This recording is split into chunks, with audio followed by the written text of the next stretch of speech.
Favor. Estamos listos y arrancamos ahora mismo. Bueno, pues vamos a iniciar. Bienvenidos todos sean a esta clase de Derecho, la tercera clase, como bien dijo Karina, de nuestro seminario en Derecho. El día de hoy vamos a hacer nuestro acostumbrado pequeño resumen respecto a lo que vamos a estudiar hoy. Vamos a estudiar la última parte del tema de arrendamiento. Se acordarán que nos quedamos con el arrendamiento inmobiliario. Bueno, vamos a estudiar el tema de las partes que integran un contrato de arrendamiento. No es una clase propiamente de elaboración de contratos, simplemente es revisar de una forma mucho más breve, pues la estructura que tiene un contrato de arrendamiento en lo particular. Vamos a estudiar también la investigación y perfilamiento de un arrendatario.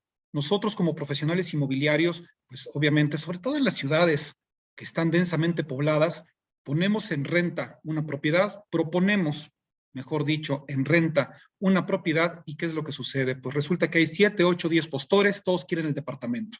Bueno, pero ¿a cuál vamos a elegir?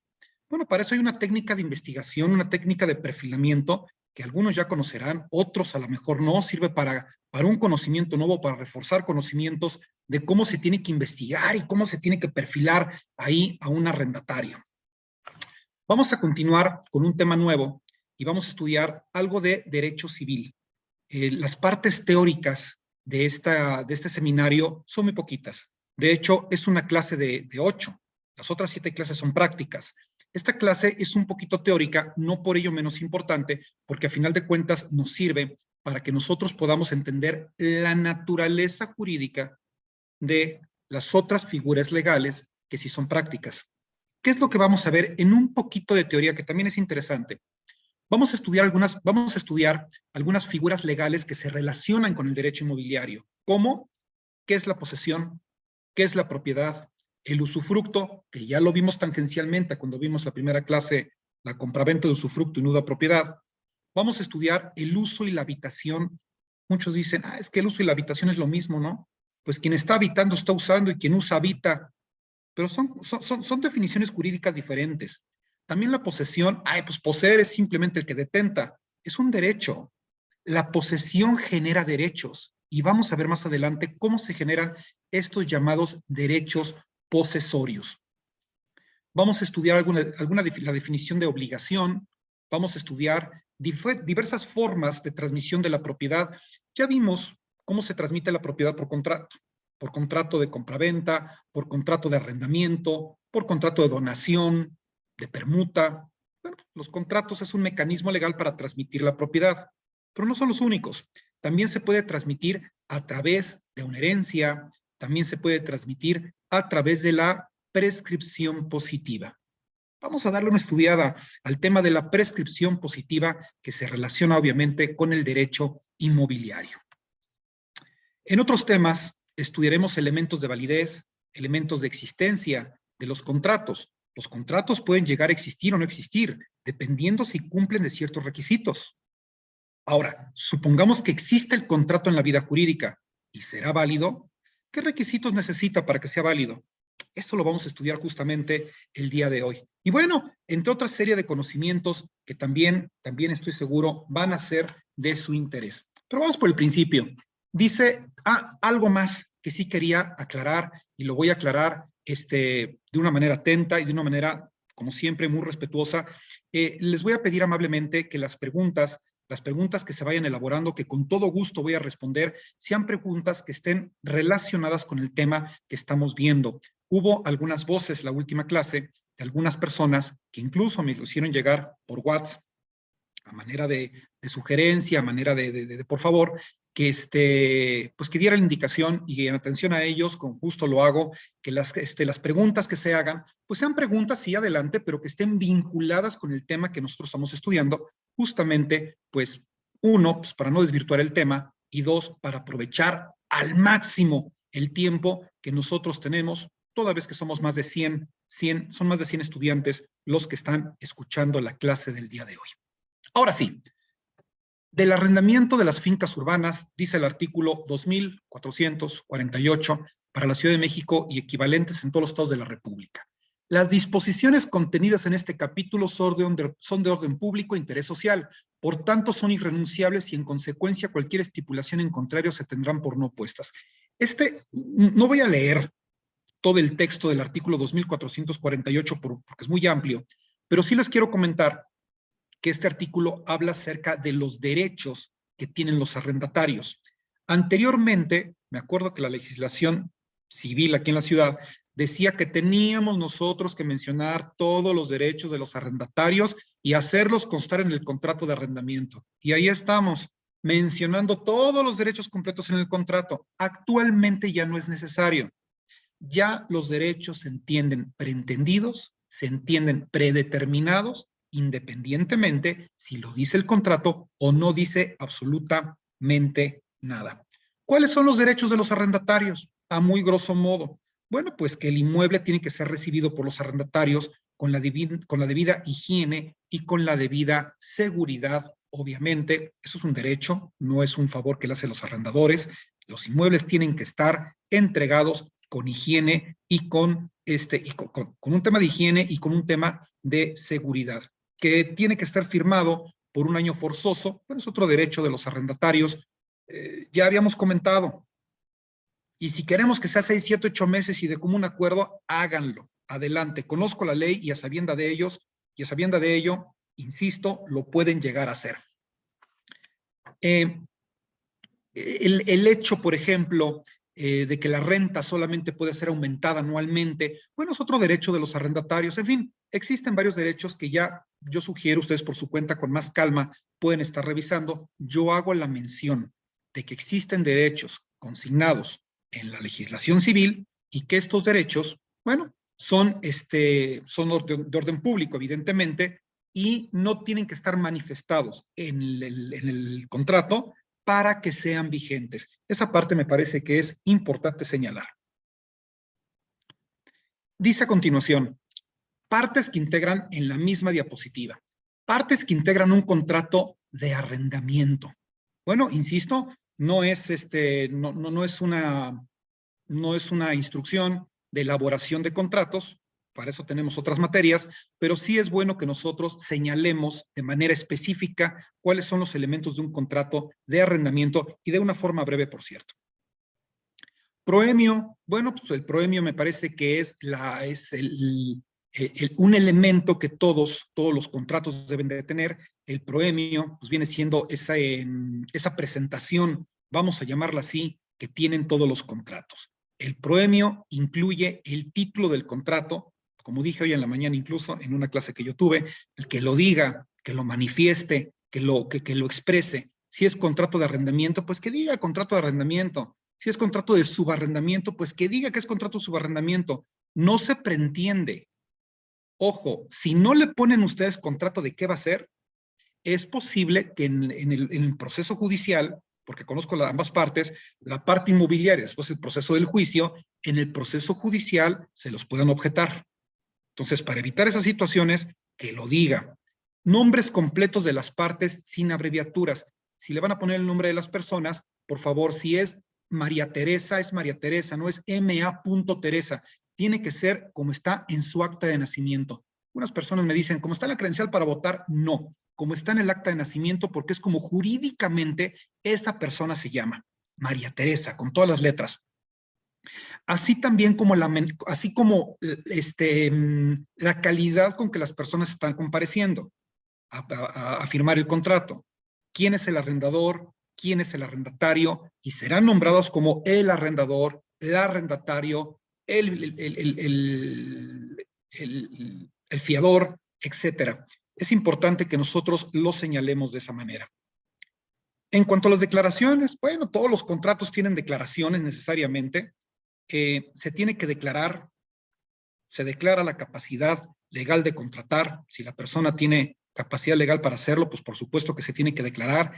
Es decir, que tenga la edad y no estar en un estado de interdicción. Estado de interdicción, ya lo comentamos en clases anteriores, lo repito en segundos, el estado de interdicción es la declaración judicial de una persona por su incapacidad mental. Cuando una persona tiene una incapacidad mental, pues entonces esa declaración judicial de incapacidad mental sobre una persona se llama interdicción y por consecuencia a esa persona se le llama interdicto. Un interdicto es una persona incapaz que tiene que estar representado por un tutor o por una tutriz en su caso. No se puede valer de sí mismo a pesar de que tiene más de 18 años. ¿Qué más se tiene que declarar? Bueno, se declara si es persona física o si es persona moral. Debe acreditar en todo caso la personalidad jurídica que en su momento puede llegar a tener esta persona, ya sea con un poder, ya sea con un acta o con un acta de asamblea ordinaria o extraordinaria. No me quiero meter mucho en este tema, que es un tema muy especializado, pero sí comentar el tema de la personalidad. La personalidad jurídica, los elementos con que se acredita la representación que puede llegar a tener una persona en un contrato, tienen que quedar de manifiesto en las declaraciones justamente de este contrato. En el caso del contrato de arrendamiento en específico, se tiene que declarar si es legítimo propietario del bien, ser el dueño o propietario titular. Si está firmando el propietario titular, bueno, entonces que firmen con el carácter de propietario titular, o bien, si es un representante legal, pues entonces que de esa misma manera lo haga saber con su personalidad. Por otro lado, también se declara, vamos a ver si tenemos más diapositivas acá, ahí están. También se declara la dirección del bien y una detallada descripción del mismo, como la distribución y derechos anexos que le corresponden si es un inmueble afecto a régimen condominal. ¿Qué es esto de derechos anexos? Los derechos anexos son aquellos derechos exclusivos de una propiedad afecta a régimen condominal. Como bien puede ser el cajón de estacionamiento, es un derecho anexo. Bien puede ser la jaula de tendido, derecho anexo.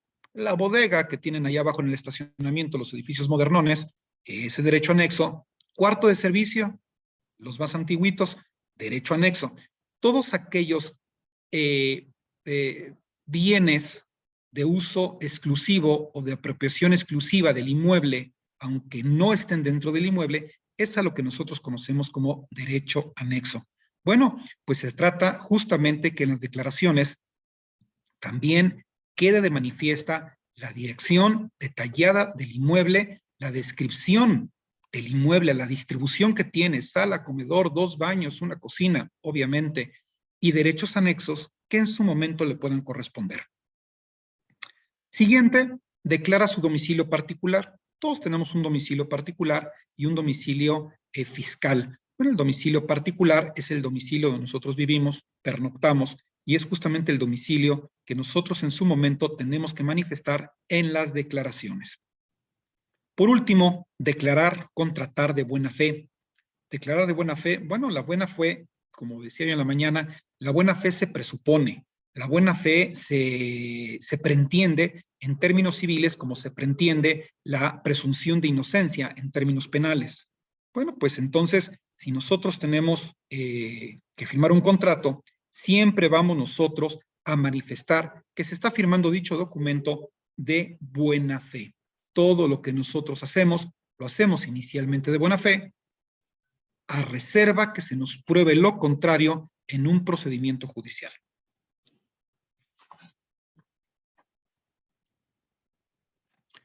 Por parte, eso es por lo que toca al arrendador. Por lo que toca al arrendatario, pues básicamente vienen siendo las mismas declaraciones. Declarar su capacidad legal de contratar, si no, de lo contrario no podría. Declarar si es persona física por su propio derecho, o si es persona moral, bueno, acreditar su personalidad con los elementos que ya mencionamos, ya sea con un mandato, ya sea con una acta constitutiva, o ya sea con un acta de asamblea ordinaria o extraordinaria. Tendríamos que tener precisión, puntualidad al momento de acreditar con estos documentos. Declarar de la misma manera su domicilio particular, al igual que en el caso anterior, y declarar contratar de buena fe. Eso también nosotros lo debemos de hacer. En cuanto a la declaración, hay una declaración común que dice, declaran presentar el siguiente inventario. Bueno, en declaración común, específicamente en el contrato de arrendamiento, hay muchas declaraciones comunes que vienen en otra clase de contratos, pero en el contrato de arrendamiento nos dice declarar, presentar el siguiente inventario. Equipo de cocina, de baño, puertas, red eléctrica, todo el equipo, ventanas y la manifestación del estado que guarda lo señalado. Aquí viene la sugerencia. Ahí les va la recomendación. Este inventario, nosotros lo formulamos, pero lo revisamos al momento de firmar el contrato de arrendamiento en el domicilio. Es decir, vamos nosotros a, válgame la expresión, a palomear, a chequear todo el inventario que nosotros tenemos junto con el nuevo inquilino. Si es un inmueble incluso que se encuentra, se va a rentar amueblado, con mayor razón. 2 camas, 2 buroes, un espejo, la televisión, pantalla plana, y si no lo tiene, bueno, pues el cancel que es de vidrio, que está en buen estado, y las condiciones en que se encuentra también todo este mobiliario, la cocina, todo aquello, todo el equipamiento que tenga el inmueble. Esto lo tenemos que revisar de la mano con el arrendatario. ¿Por qué? Porque tiene un efecto disuasivo. El arrendatario le queda clara 2 cosas al final del inventario. La primera, 1, el arrendador sabe perfectamente todo lo que tiene. No se le está yendo nada. Está revisando todo lo que tiene. Y 2, conoce perfectamente las condiciones en que me lo está dando. El efecto disuasivo es, tengo que cuidar este mobiliario porque ya me di cuenta las condiciones y la forma y la vigilancia que tiene el arrendador al momento que me lo está arrendando. Es una sugerencia que yo hago. Siempre lo hago de esa manera. Yo siempre les comento a los arrendatarios, es para que usted le conste que no está inflado de ninguna manera el inventario. El inventario solamente consta exclusivamente de lo que hay. Y lo revisamos, pero para mí tiene el efecto que yo estoy esperando. Y es una experiencia que yo les comparto a ustedes. Vámonos por las cláusulas. ¿Qué cláusulas básicas? Vamos a llamarlas así de esa forma.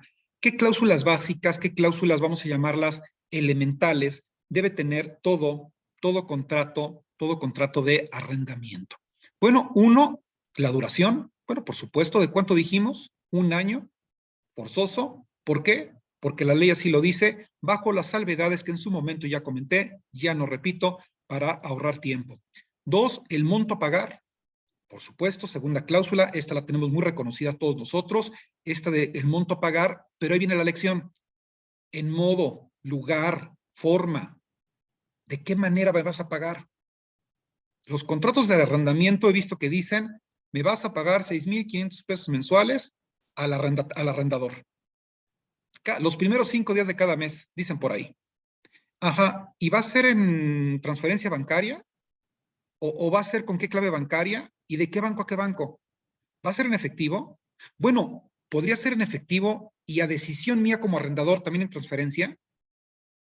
Eso tiene que quedar de manifiesto. He visto ese vicio de trabajo una y otra vez en varios contratos. Lo poco claros, lo poco específicos. Donde el contrato no distingue, la gente no tiene por qué distinguir. Y al rato, si quieren, te pueden pagar en transferencia, te pueden pagar en efectivo, te pagan en un cheque, te pagan, porque no lo dice el contrato. El contrato solamente dice págame, pero no te dice cómo, ni de qué mecanismo lo va a hacer.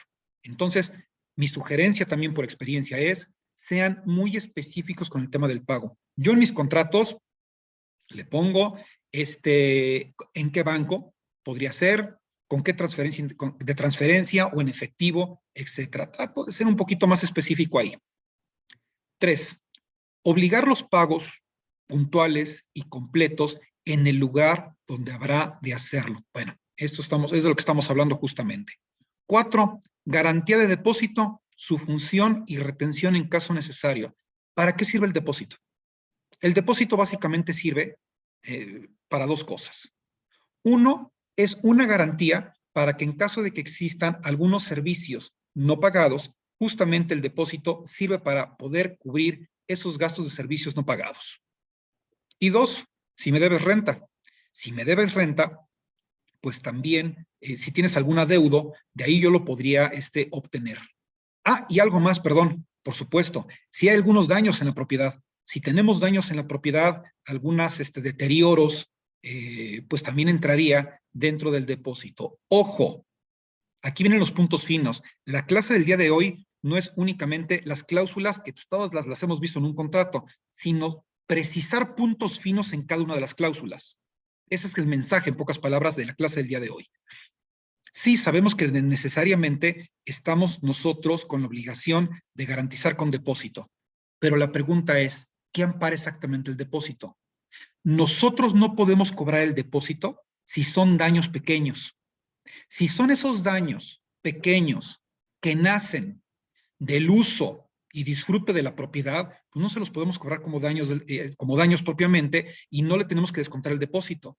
Las cosas se gastan, las cosas se deterioren por el simple hecho de que las uses, aunque las uses impecablemente. Bueno, ya las usaste impecablemente, se empezaron a deteriorar de manera natural. Eso no está implicado en el depósito. Si algo me rompiste, un vitral, ya me estrellaste, alguna situación de esa naturaleza, es donde sí entra la garantía del depósito.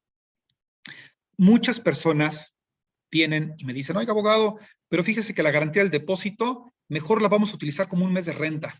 No lo hagan. Los depósitos no son meses de renta, los depósitos son garantías, no son depósitos de una renta de una persona que ya no quiso pagar y que lo vamos a utilizar después. Porque el día de mañana, cuando la persona vaya a desocupar ahora sí, es posible que el inmueble tenga daños o es posible que tenga gastos, luz, gas, etcétera, sin pagar y no tenemos la garantía. No lo utilicen. Eso es un vicio también de trabajo que vale la pena batir. Garantía, otra garantía, como es la garantía del aval, de la fianza, propiamente dicho más que aval, del fiador. El aval es un término más bien mercantil, el fiador es un término propiamente civil. Bueno, si nosotros tenemos una póliza jurídica, adelante con la póliza jurídica. Si tenemos por ahí un fiador, que más adelante me voy a referir con un poco más de amplitud al tema del fiador, también tenemos que evidentemente agregarlo e invitarlo a firmar la operación de arrendamiento. Algunas personas me preguntan, abogado, ¿usted qué me sugiere más? ¿Que sea con fiador o que sea con póliza jurídica? Y yo les respondo, ¿y por qué no los dos? Se puede perfectamente el fiador y se puede perfectamente la póliza jurídica. Bueno, pero si me da a elegir, profesor, ¿usted cuál de los dos elige? Yo respondo, depende del caso concreto. Si tenemos un fiador bastante bueno, con senda propiedad, libre de todo gravamen, en la misma localidad, pues yo pues sugiero el fiador, porque es muy buena garantía. Sin embargo, si no es el caso, nos vamos mejor con la póliza jurídica, máxime si el arrendatario lo va a liquidar. Ahí lo tenemos. Pero si queremos aplicar las dos, en ninguna parte de la ley, he revisado la ley civil al revés, al derecho, atrás, adelante, en ninguna parte dice que tengo que utilizar una o la otra, Puedo utilizar las dos perfectamente, aunque no necesariamente. 6. El uso para el que estará destinado el inmueble. El uso del inmueble, por supuesto. Si es uso habitacional, uso comercial, uso industrial, en el caso de las naves industriales, estas grandotas, uso mixto, bueno, también. Hace poquito arrendamos nosotros un inmueble que le llamamos inmueble de productos. Los inmuebles de productos vienen siendo aquellos inmuebles que tienen diversas unidades privativas, pero que no están afecto a régimen condominal. En el caso de esta propiedad, aquí en la Colonia Moderna, en la Ciudad de México, por cierto, tiene 4 departamentos y 3 locales comerciales. Nada más que no es régimen condominal. Legalmente es una casa, en otras palabras, pero tiene diversas unidades privativas. Bueno, nosotros lo rentamos como un inmueble de productos. Tiene un uso, también tiene uso mixto, también no tiene ningún problema, pero bueno, es como se le define cuando no tenemos régimen condominal. Bueno, el punto es que el uso para el que estará destinado el inmueble lo tenemos nosotros que señalar. Ya no lo dice la diapositiva, tengo algunas más que sí quisiera mencionar. La obligación del arrendatario a notificar en caso de subarrendar y sus consecuencias. A ver, el arrendatario tiene derecho. ¿El arrendatario tiene derecho a subarrendar? Sí, sí tiene derecho, por supuesto. De hecho, pues ahí está en la ley. Claro que sí. Pero es un derecho que se obtiene bajo la anuencia del arrendador. Si no tiene anuencia, consentimiento del arrendador para semejante circunstancia, significa que no puede subarrendar. De lo contrario, tendría que enfrentar los daños y los perjuicios que le ocasionaría semejante situación al arrendador, junto con el subarrendatario, porque el subarrendador y el subarrendatario son mancomunados en cuanto a la responsabilidad que tienen con el señor arrendador. Entonces, ¿sí se puede? Sí. Abogado, ¿subarrendar me dice que es un derecho? Sí, es un derecho. De todos los arrendatarios, pero con la condición de la anuencia, el permiso del arrendador. Si es con permiso, adelante. ¿Y el permiso cómo se lo dan? Por escrito, ya sea anticipadamente en el contrato de arrendamiento o ya sea con posterioridad en el contrato de subarrendamiento que firme su inquilino con un tercero. Ahí tendrían que invitar al arrendador a que firme el contrato de subarrendamiento manifestando su anuencia, manifestando su conformidad. Si es con la conformidad, vámonos. Si no la tenemos, es un derecho que no podemos ejercer. 8. Obligación del arrendatario para notificar los cambios, modificaciones y mejoras al arrendador. Esta parte es importante. Algunas personas le hacen mejoras a un inmueble pensando que porque son mejoras van a incrementar el valor del inmueble. Y debo admitir que regularmente así funciona. Pues sí, pues si le haces mejoras, si le pones cositas, si le pintas las puertas, pues seguramente sí. Pero lamentablemente no siempre. No siempre funciona así. Lamentablemente, las mejoras no siempre son del gusto de las personas. No siempre son del gusto del propietario o del arrendador. Y en consecuencia, ahí puede haber algunas diferencias. Rápidamente comento la anécdota. Me acuerdo que un inquilino se tomó la libertad de pintar las puertas de blanco, y sí, le quedaron muy bonitas, etcétera. Lo que no sabía es que las puertas estaban hechas de teca, de una madera especial, y con un veteado y un barnizado especial, que el otro no consideró que fuera tan costoso, y lo estropeó justamente con la pintura. Bueno, esa clase de detalles que se hacen por principio de buena fe son justamente las cosas que nosotros queremos evitar. Las reparaciones menores 9. Las reparaciones menores estarán a cargo del arrendatario. A ver, vamos con calma. Dije las reparaciones menores, ¿eh? Me van a decir... ¿Podrían cambiar la página? Gracias. Sí, no, esta información no lo tengo en diapositiva, compañera. No lo tengo en diapositiva. Gracias. Solamente son 3, 4 más adicionales que estoy mencionando. Estas son las 6 más importantes, más 3, 4 adicionales que estoy mencionando. Pero, insisto, las reparaciones menores estarán a cargo del arrendatario. Algunas personas me han llegado incluso a decir, oiga, abogado, ese no es cierto, porque yo sé perfectamente, yo ya leí la ley y me dijeron, además, que todas las reparaciones van a correr por cargo del arrendador, que el arrendador tiene la obligación de hacer las reparaciones sobre el inmueble. Yo no dije que no, eso es absolutamente cierto. Las reparaciones menores, las reparaciones a secas y reparaciones mayores, no se diga, corren por cargo del arrendador. Las reparaciones pequeñas, menores, por no decir muy chiquitas, muy pequeñitas, muy superficiales, corren por cargo del arrendatario. Y cuando digo pequeñitas, son esas pequeñas reparaciones que luego se pueden llegar a hacer, que no son costosas y que regularmente son desperfectos que nacen justamente del uso de los artículos.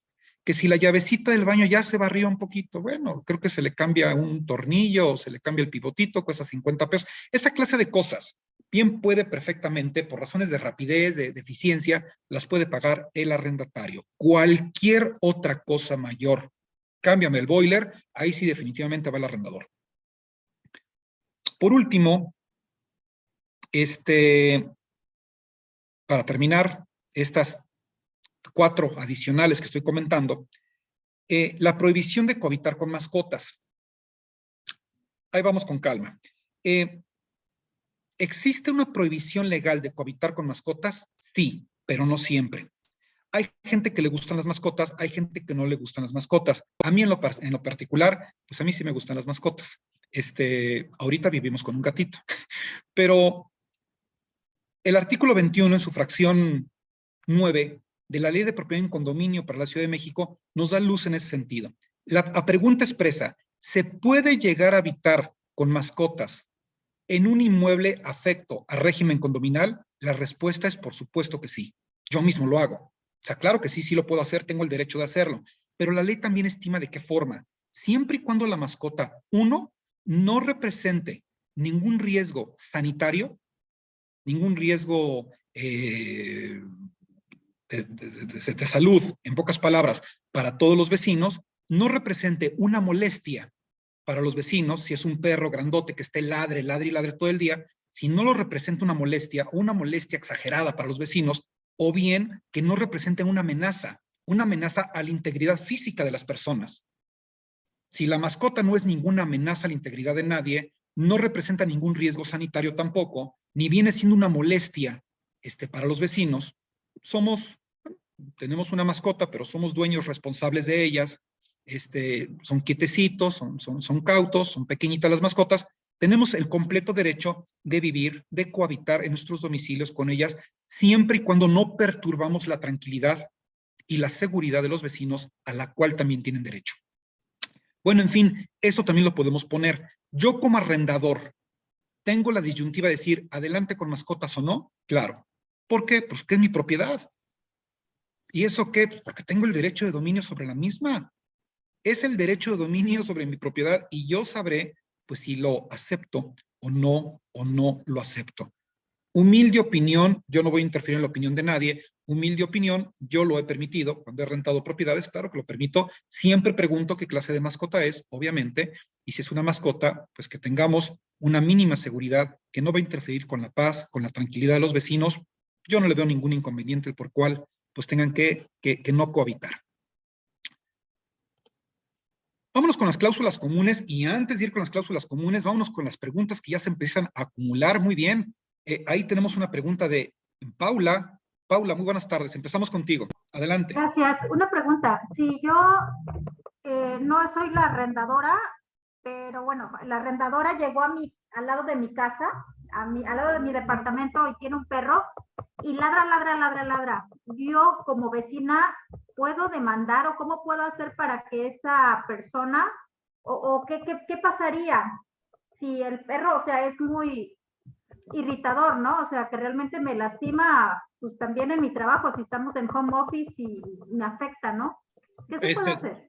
Totalmente de acuerdo. Te comento una experiencia rápidamente. Yo ya me mudé de oficina, ya estoy en otro lado, pero resulta que en la oficina anterior teníamos una casa y el perro ladraba constantemente, tenía que dar clase, y era un verdadero problema porque no puedo dar clases cuando el perro está ladrando, ¿no? Entiendo perfectamente la situación, se pueden hacer dos cosas, una primera y la otra segunda. La primera es ir a la PROSOC y levantar obviamente una queja ante la PROSOC. En la PROSOC, ahí tú levantas tu queja y vamos a llegar a un acuerdo amistoso, a una aveniencia justamente con esta vecina. Si definitivamente es imposible, se te reservan todos tus derechos para que la puedas demandar civilmente, porque te está causando un daño y te está causando un perjuicio también, la molestia que te está dando, ¿no? Las personas luego pueden padecer de un estrés innecesario. Se supone que tu casa es el remanso de paz donde tú vives y es donde no estás tranquila, porque el perro no deja de ladrar.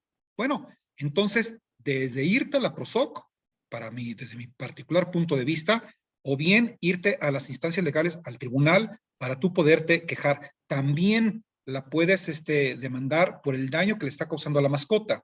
Una mascota que ladra todo el día es una mascota que está nerviosa, que no está entrenada, que está pues, en una condición también de mal, el perro. Y bueno, eso también se llama daño a la mascota, daño animal, ¿no? Es una violencia en contra de la mascota. Y por daño a esa mascota también la puedes demandar. Nos podemos ir por muchos lados, ¿eh? Claro, y el propietario que le arrendó a esta nueva familia, ¿va a salir en alguna manera afectado o no? No saldría directamente afectado. Indirectamente sí, porque es posible que las personas se tengan que ir, pero directamente afectado no, porque el dueño del perro no es él. Gracias.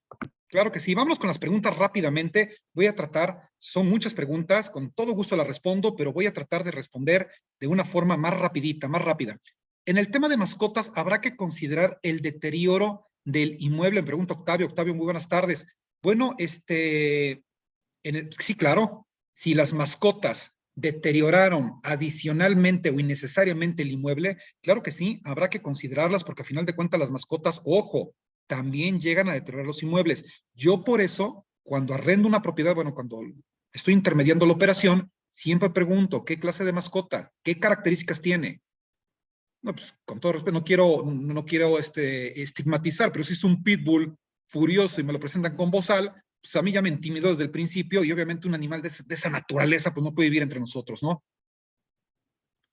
Ana Gabriela, ¿y si el arrendatario desea hacer una reparación mayor, más si es arrendatario comercial, porque a veces desean hacer cambios de fachada o algunas adecuaciones? La pregunta es posible, claro que sí, sí es posible sin ningún problema, siempre y cuando cuente con anuencia del arrendador. Que si el arrendatario puede hacer cualquier cantidad de adecuaciones, más si son locales comerciales, pues sí. Yo tuve el caso de que un arrendatario de un local, fue una taquería grande como de 5 cortinas, enorme, quiso modificar toda la fachada prácticamente y hacer cualquier cantidad de cambios, pues para hacer un negocio más rentable. Bueno, la respuesta es sí, sí es posible, siempre y cuando tengamos la anuencia del arrendador. Maffer me pregunta, ¿qué artículo viene que las cuentas menores son a cuenta del arrendatario? No hay artículo. No hay artículo para eso, Maffer. Es el uso, es un uso y la costumbre que muchas veces nosotros podemos sugerir que lo manejamos. Si tú me preguntas, ¿tenemos un artículo? No, no hay artículo, esto no está considerado en la ley, pero tampoco está prohibido de ninguna manera, ¿eh? Esto nosotros lo manejamos solamente como un principio de practicidad, una reparación pronta, eficiente, cuando esta es muy sencillita, muy pequeñita, y cuando digo muy pequeñita lo digo en serio. Si es una reparación un poquito más elaborada, va directamente con el arrendador. Es una sugerencia que hacemos y para otros es uso y costumbre, que es fuente del derecho también, pero que no está en la ley, aunque no es una situación prohibida. Rocío, creo que ya dijo número 8, ¿podría cambiar la página? Saludos, sí, ya comenté que esto no lo tengo en diapositiva. Diferencia entre obligado solidario y aval. Claro que sí, esta pregunta en otra clase me la hicieron justamente, y le hicieron incluso más abundante. ¿Cuál es la diferencia entre el aval, el fiador y el obligado solidario? Con todo gusto respondo. La diferencia entre el aval y el fiador es que el aval es un término que se aplica a términos comerciales, a términos mercantiles. Si nosotros tenemos un pagaré, que fue el ejemplo que puse, si nosotros tenemos un pagaré, al reverso del pagaré firma el aval, que es una persona pues, que paga en lugar del otro. En cambio, el fiador es la persona que paga en lugar del arrendatario, pero en términos civiles se le llama fiador. A final de cuentas, es una persona que paga y que paga en caso de que la primera no lo haga. Cuando hablamos obligado solidario, es que al fiador lo ponemos en el mismo nivel de pago. Si no es un obligado solidario, significa que primero le cobras a uno y luego le cobras al otro. Y si no le has cobrado tú primero al arrendatario, no le puedes cobrar al fiador, a menos que el fiador quede establecido una cláusula como obligado solidario. Cuando digamos obligado solidario, significa que en el juicio de desahucio, en el juicio de incumplimiento de contrato, los puedes demandar a los dos al mismo tiempo. Y esa es la diferencia. Es decir, la obligación de pago es mancomunada y no está uno atrás del otro, sino está al mismo nivel de los dos. Al mismo tiempo les puedes cobrar a los dos, si son obligados solidarios. Mafer Romero, muchos abogados no recomiendan póliza jurídica. Tengo propietarias que prefieren fianzas porque sus abogados dicen que no funcionan las pólizas jurídicas y que no las protegen. ¿Qué me dice usted al respecto? Yo no estoy... primero, respeto absolutamente el comentario de los abogados. Yo no comparto esa opinión de los abogados. La póliza jurídica, por propia experiencia, yo te puedo decir que es perfectamente eficiente. A final de cuentas, te van a proteger, te van a pagar en caso de que pues no te liquide el deudor principal o el fiador, o bien no te liquiden los dos como obligado solidario, ¿no? No estoy de acuerdo con ello. a mí me parece que sí son eficientes y aún más eficientes si una póliza jurídica se acompaña de un fiador. El tiempo, me dice Michelle, el tiempo es obligatorio, 1 año. Si fuera menos, ¿qué riesgos hay? No encuentro ya el tema del riesgo. Te voy a comentar un poquito acerca del año, de 1 año obligado. Esto de que es 1 año obligatorio es en atención a una garantía que se le está dando y a una seguridad jurídica que se le da a los arrendatarios. Sí, pues para que no me lo vayan a correr, imagínate que el arrendador dice, ¿y porque yo puedo hacerlo? 3 meses y se acabó. Y se acabó. Y vamos renovando cada 3 meses. Dejas en un estado de incertidumbre y de indefensión al arrendatario. Por eso, justamente la ley dice 1 año forzoso para resguardar los derechos del arrendatario, pues que le valga la pena por lo menos la mudanza. En términos procedimentales, en términos de juicio, Michelle, no encuentro yo ningún riesgo, insisto, siempre y cuando las 2 personas hayan estado de acuerdo a 7 a 8 meses. Ya sé que la ley dice que es 1 año forzoso, pero si nos vamos a 8 meses, a final de cuentas, tiene plena eficiencia jurídica al momento de demandar. Eso lo he visto yo. Maffer me dice, ¿hay algún artículo en la ley donde establezca el punto de la devolución de la garantía de depósito? Es decir, que no se puede retener por deterioro de manera natural. Repito tu pregunta, Maffer.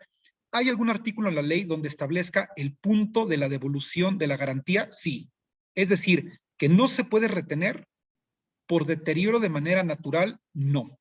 Me parece que, disculpa, Maffer, el Código Civil en materia de arrendamiento es muy amplio, son muchos artículos y ahorita no recuerdo específicamente uno que hable al respecto, pero definitivamente no lo puedes retener por deterioro natural, porque a final de cuentas el deterioro natural es un deterioro que por el devenir del tiempo las cosas se deterioran. Te pido una disculpa, no estoy seguro, de lo que estoy absolutamente seguro, siempre se los voy a decir y lo voy a responder con toda firmeza. Pero de lo que no tengo el 100% de seguridad, porque no recuerdo si existe un artículo que hable en ese sentido o no, prefiero decirte, no estoy seguro de ello, pero con todo gusto lo puedo indagar en el código. Obligado solidario, dice Jorge. Buenas tardes, licenciado. ¿Para qué sirve una póliza jurídica? Al rentar un inmueble, pues justamente como garantía. Sirve como garantía en caso de falta de pago del arrendatario. Michelle, en el caso del inventario, ¿se puede complementar con fotografías que firme para que conste el estado físico? Sí, por supuesto. Las fotografías, pero vámonos más a la profundidad de la eficiencia de la fotografía. ¿Una fotografía tiene valor probatorio? La respuesta es sí. La fotografía tiene valor probatorio, pero pequeño detalle, tenemos que ponerle la fecha, porque no sabe el juez si esa foto cuánto tiempo tiene. Entonces, pónganle la fecha ustedes y la firma y el nombre de la persona al reverso. Y entonces sí, tiene valor probatorio, porque sabemos cuál es la fecha, el nombre de la persona y la firma también de la misma. Las fotografías, por supuesto, abonan a un valor probatorio más pleno. Buenas tardes, licenciado. En el caso de un representante legal, en la sección de declaraciones que estábamos comentando, ¿se pone el domicilio de la empresa o del representante legal? No, de la empresa. ¿Por qué el de la empresa? Porque el representante legal solamente es el lleva y trae. Perdón, que no me escuche mi socio decir eso. El lleva y trae, pero es únicamente lo que hace el representante legal. Es el que simplemente hace las cosas en función de lo que aquel está encomendando. ¿Sobre de quién recaen todas las consecuencias jurídicas, todas las consecuencias legales? Pues sobre el mandante, sobre el poderdante, es decir, sobre la empresa cuyo domicilio es el que nosotros tenemos que poner. Licenciada Janet.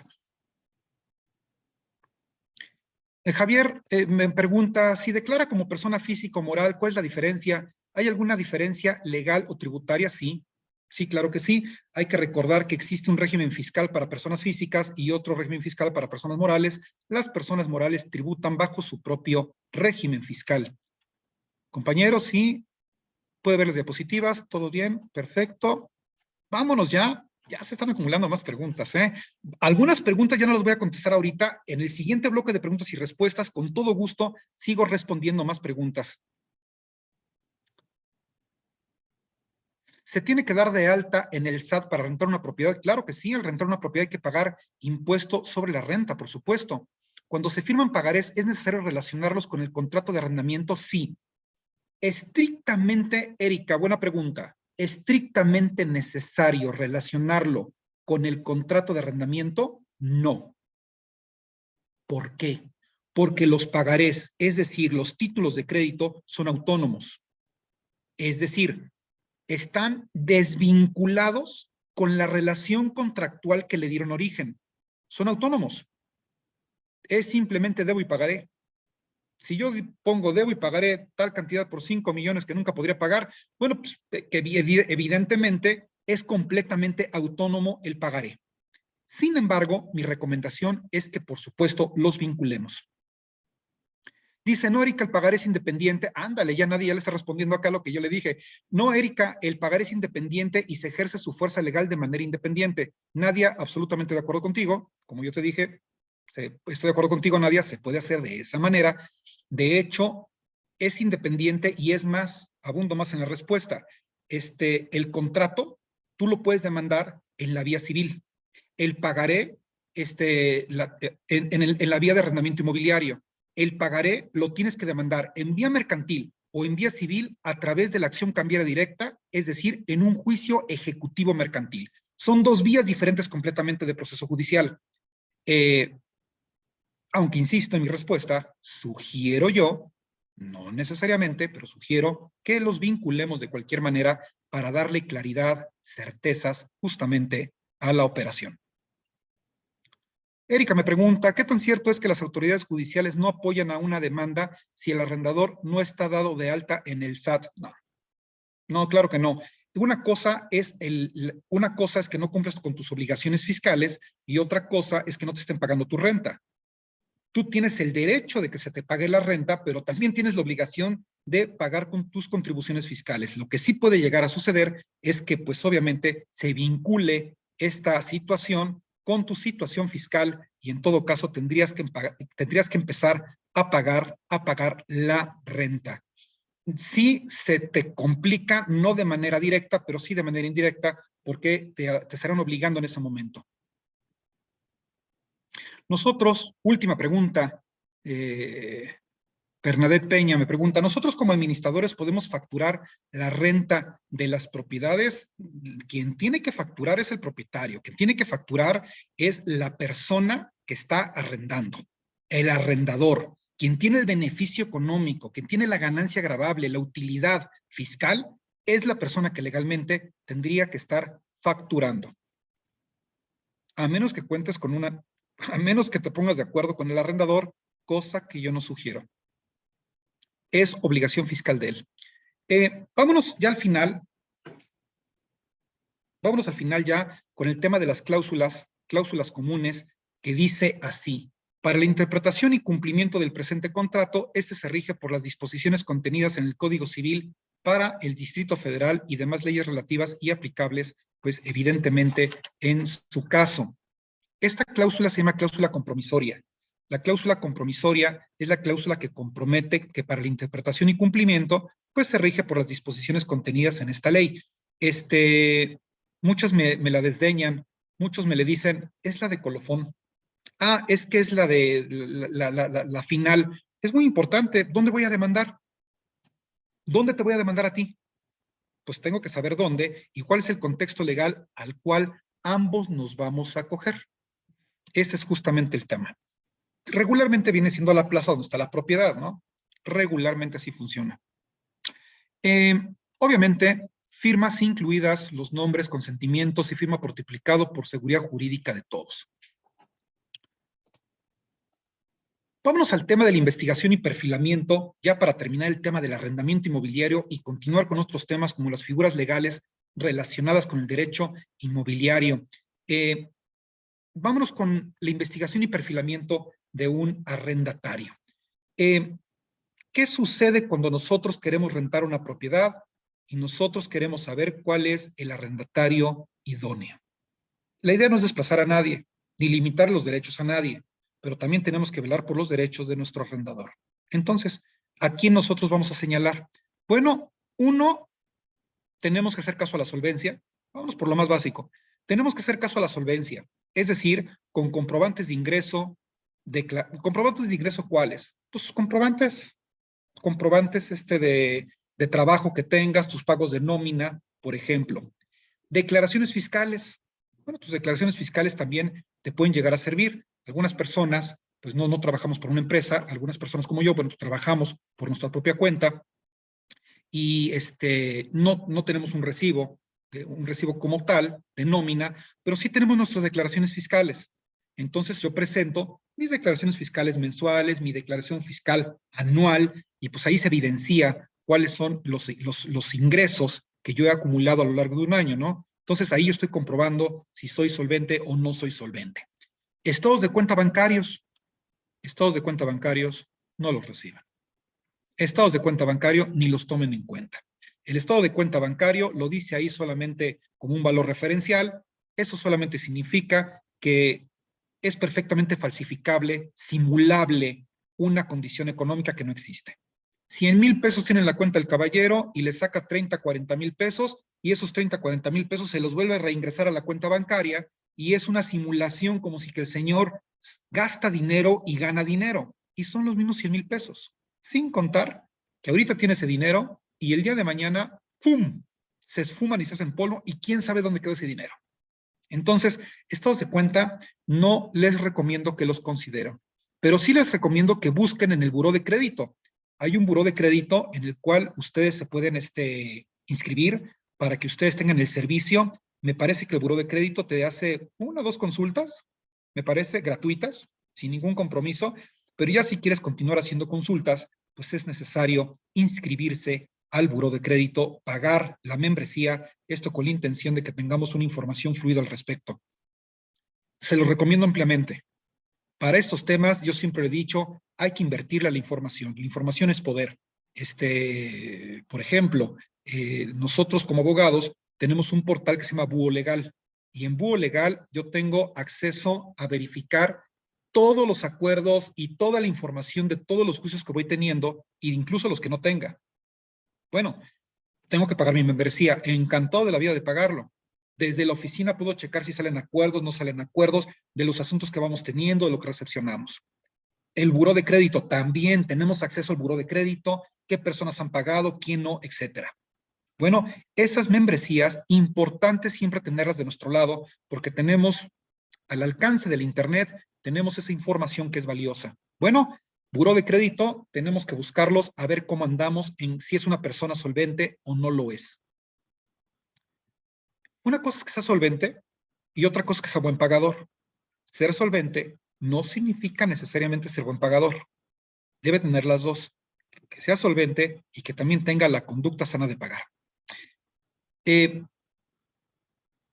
Dice fiador, bueno, dice revisión de su inmueble,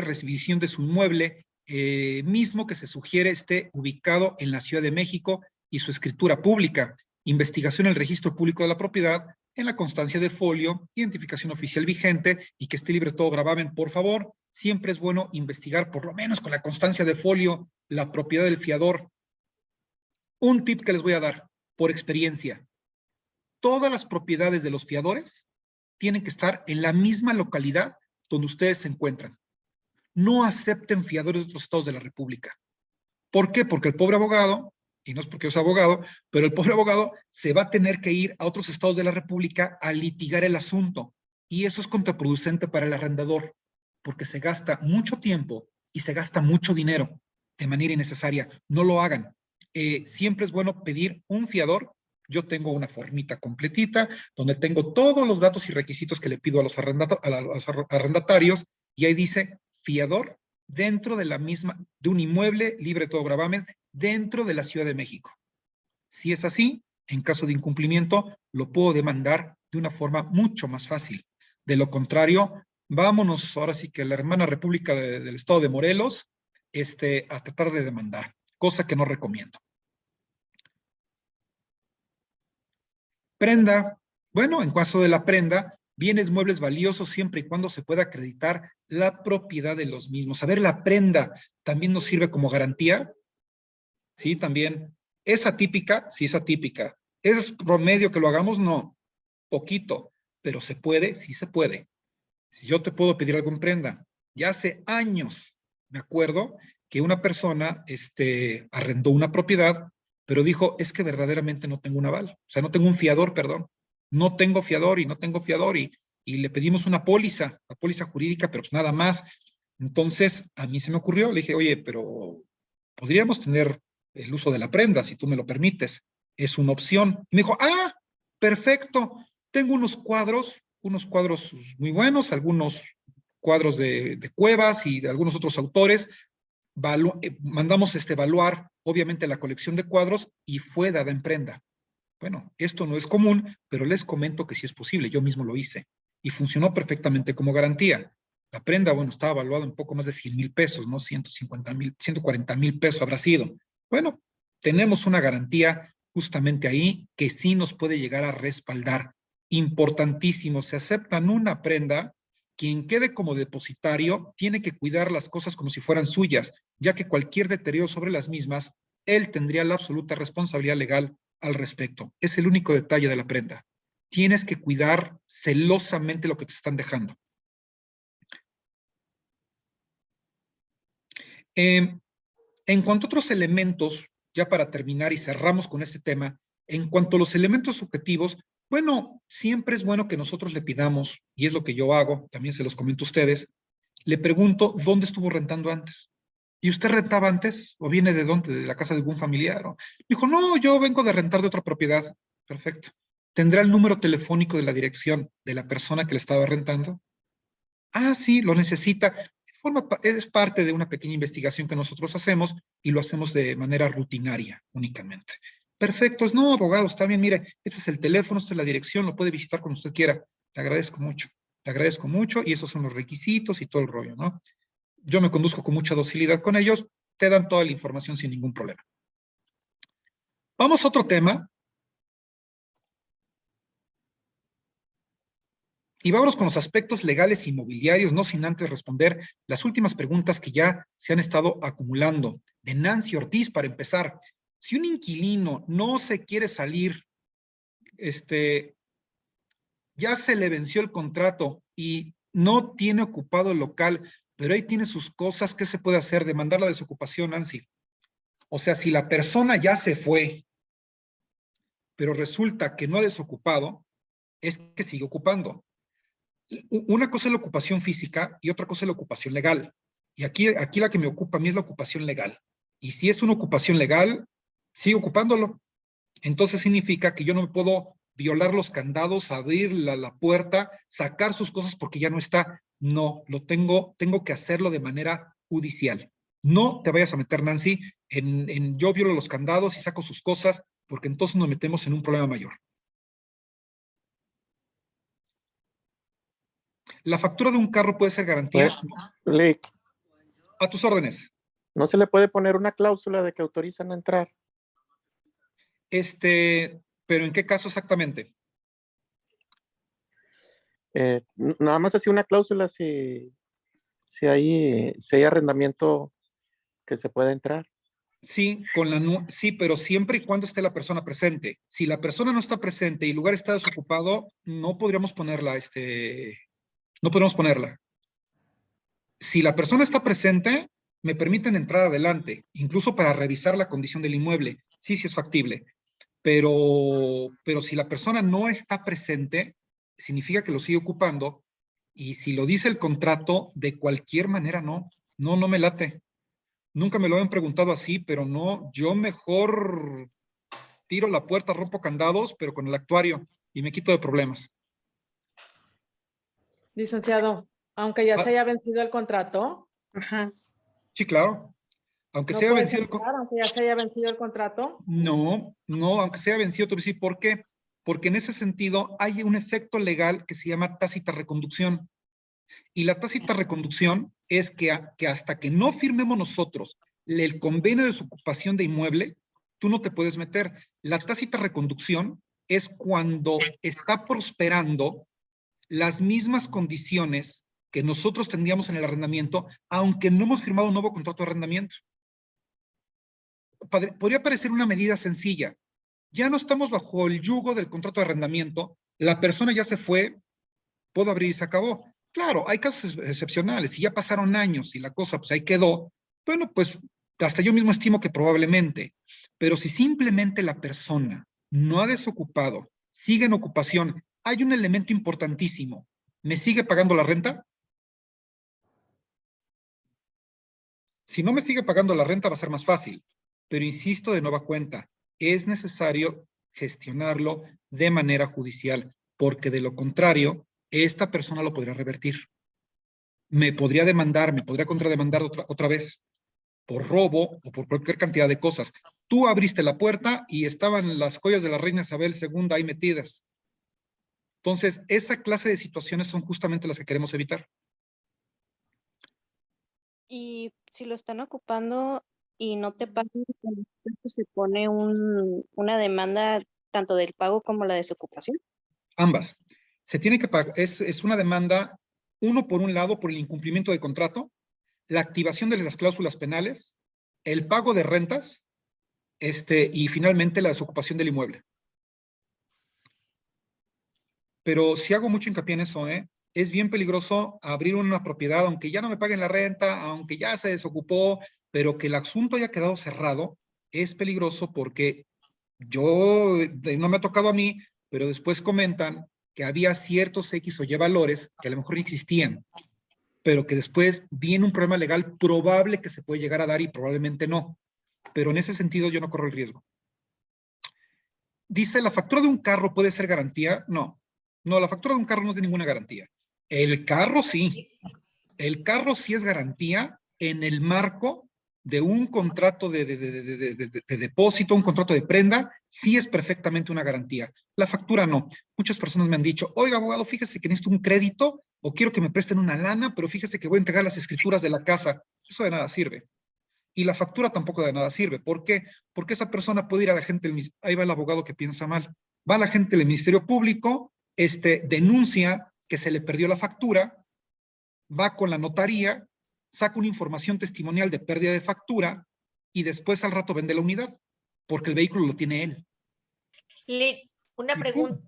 Es que el compañero creo que dijo que si en una cláusula ponía en el contrato de que autorizaba que en caso de que no rentara, él autorizaba que, pues, que le sacaran sus cosas. O sea, ahí hay un acuerdo y voluntades en el contrato. ¿Tampoco aplica ahí? Si ya lo firmó bueno. él. A ver, pero exactamente, para decir si aplica o no aplica, tendría si él que lo saber está autorizando en el contrato, ya lo firmó y hay una cláusula que el contrato lo dice, que él sí lo autoriza. Pero exactamente, ¿cuál es la cláusula? ¿Qué dice la cláusula? No, es que creo que eso le entendí al compañero que preguntó que si aún así se pusiese una cláusula donde diga de que autoriza que en un momento dado se venza el contrato Sí. o y no se ha salido, que le autoriza a que desalojen el inmueble, que le saquen sus cosas. No sé, palabras más, palabras menos, ¿no? ¿No procede legalmente? Sí procede, pero insisto que no lo recomiendo. O sea, sí procede. Si a final de cuentas me están autorizando, estamos de acuerdo, para empezar es una situación que me parece muy atípica. El hecho de que yo le estoy autorizando a un arrendador a que me retiren las cosas, cuando finalmente yo lo puedo hacer y cuando se supone que yo lo debería de hacer. Pero es una situación donde si estamos dentro del marco de la ley, porque estamos dentro de un acuerdo de voluntades, insisto de nueva cuenta, no lo recomiendo, porque nosotros estamos sacando cosas que no nos pertenecen. Ahora, esas cosas, ¿a dónde se las llevamos? Que diga el contrato, que las guarde el arrendador. Exactamente qué es lo que contiene. A mí me parece que caeríamos en cierta inseguridad, y yo desde mi punto de vista como abogado sugiero que no lo hagamos de esa manera. Si es cierto que podría ser legal porque tenemos acuerdo de voluntades, no me parece que tengamos la certeza jurídica y la seguridad jurídica para que el día de mañana no tengamos ninguna consecuencia. Correcto, gracias. Eric, a tus órdenes. Yo creo que ahí podríamos caer en un riesgo del inventario, ¿no? ¿Quién garantiza que lo que sacaste sea lo que tenías? Y yo puedo alegar que tenía relojes, que tenía joyas, que tenía cualquier otra cosa, Entonces sí sería ahí un problema legal que nos meteremos tanto nosotros como el dueño de la propiedad, y finalmente sería más problemático ello que esperar y hacer la desocupación de manera adecuada, ¿no? Claro que sí, Eric, y aparte, y no solamente los bienes, sino que aparte, las condiciones en que están. Por ejemplo, una cosa es la condición, una cosa son los bienes que está sacando y otra cosa son las condiciones en que se supone están. A lo mejor son condiciones que ya están deterioradas y te dicen es que estaban nuevas. Y de ahí se desprende una serie de preguntas que me empiezan a nacer en la cabeza. Y la pregunta sería, ¿y dónde las deposito? ¿Y a quién se las doy? ¿Y cuánto tiempo las retengo? Y vienen más dudas y más dudas en función de una cláusula que nosotros firmamos. Entonces, es ahí donde yo digo, ¿podría ser un acuerdo de voluntades? Pues sí, estamos todos de acuerdo, pero no me parece prudente desde el punto de vista de la seguridad jurídica. Nancy Ortiz, a tus órdenes. Tu audio. Sí se puede poner en el contrato, o sea, cuando lo haces que se puede visitar la propiedad 1 o 2 veces al año, siempre con la previa autorización y en horas hábiles. Perfectamente. Y ya si él lo firma y lo autoriza, pues está bien. Yo lo he firmado. Eso yo lo he firmado incluso hasta en lo personal. Sí, claro que sí, es perfectamente posible. Es una visita, vamos a llamarlo visita de revisión, visita de inspección, visita de evaluación para verificar las condiciones en que se encuentra el inmueble. Esto yo lo hice en virtud de que la persona tenía 2 perros muy grandes, y fue bajo esa condición. Me dijo, yo le juro que el inmueble se lo mantengo precioso. Está bien, nada más que yo anualmente sí quisiera estar verificando, no era mi anual, perdón, me parece que cada 6 meses, está revisando las condiciones en que se encuentra el inmueble. Bajo esa condición, con todo gusto, yo acepto el arrendamiento con sus 2 mascotas. Breviario del asunto. Me impresionó las condiciones que tenía el inmueble, ¿eh? Haga de cuenta que las mascotas eran personas porque lo tenían, bueno, limpísimo, sin ningún problema. Laura Rodríguez, a tus órdenes. Licenciado, buenas tardes. Disculpe, respecto a esto me surge una duda. En alguna ocasión, en otro seminario nos comentaban que a veces no era tan recomendable poner la parte de tener visitas porque X pudieran estar cometiendo algún ilícito, y entonces ahí se supone que nos anulaban la buena fe al decir, no, pues es que tú sí visitaste el inmueble y tú en algún momento sí estabas enterado de lo que pudo pasar. Esa es mi duda. Laura, me parece que es una apreciación muy interesante, y es una apreciación en la cual yo en lo personal estaría abiertamente muy de acuerdo, pero antes de ¿te refieres, Laura, nada más para estar completamente en sintonía? Porque la apreciación que estás haciendo me parece muy interesante y le voy a dedicar 2 minutos, con todo gusto.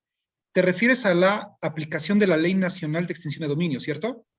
Es correcto, licenciado. Perfecto.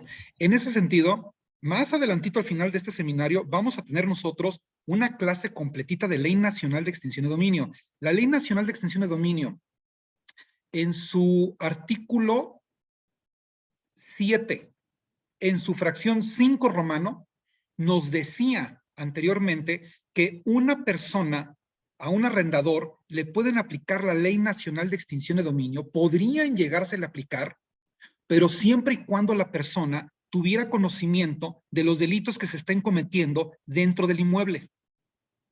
Y eso era, dije antes, a finales, a finales del año pasado, resulta que hubo unas invalidaciones de la Suprema Corte de Justicia de la Nación, donde la fracción 5 romano del artículo 7 de la Ley Nacional de Extinción de Dominio quedó invalidada.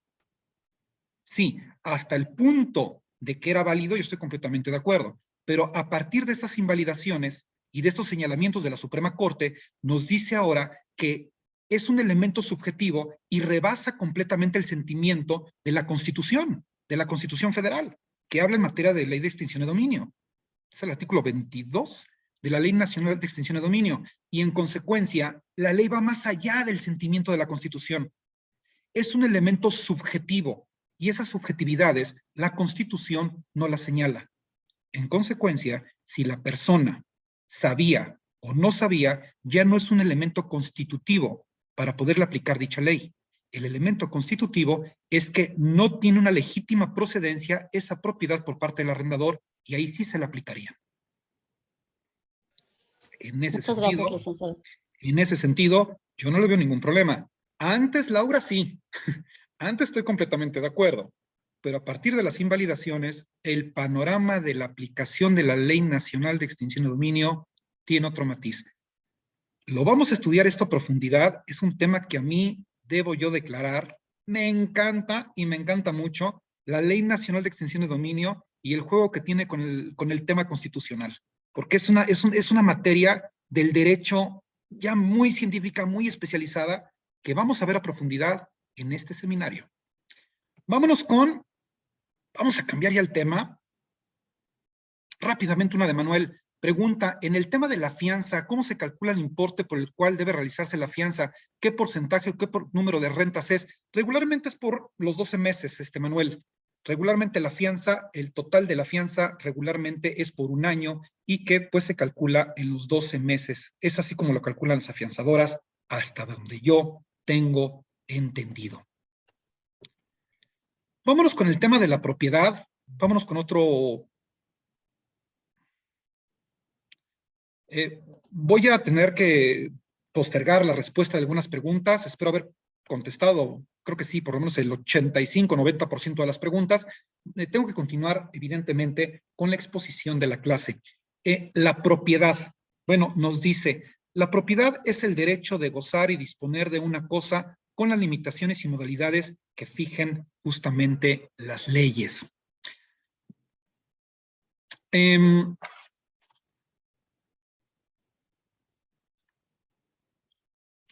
La propiedad, yo les quiero decir, aquí que puedo abundar en este tema, bueno, pues que la propiedad resulta ser un derecho, es un derecho de dominio, es un derecho fuerte, dirían los estudiosos del derecho romano, tenemos el jus fruendi, el jus utendi y el jus abutendi, el derecho de uso, el derecho de disfrute y el derecho de abuso de la propiedad.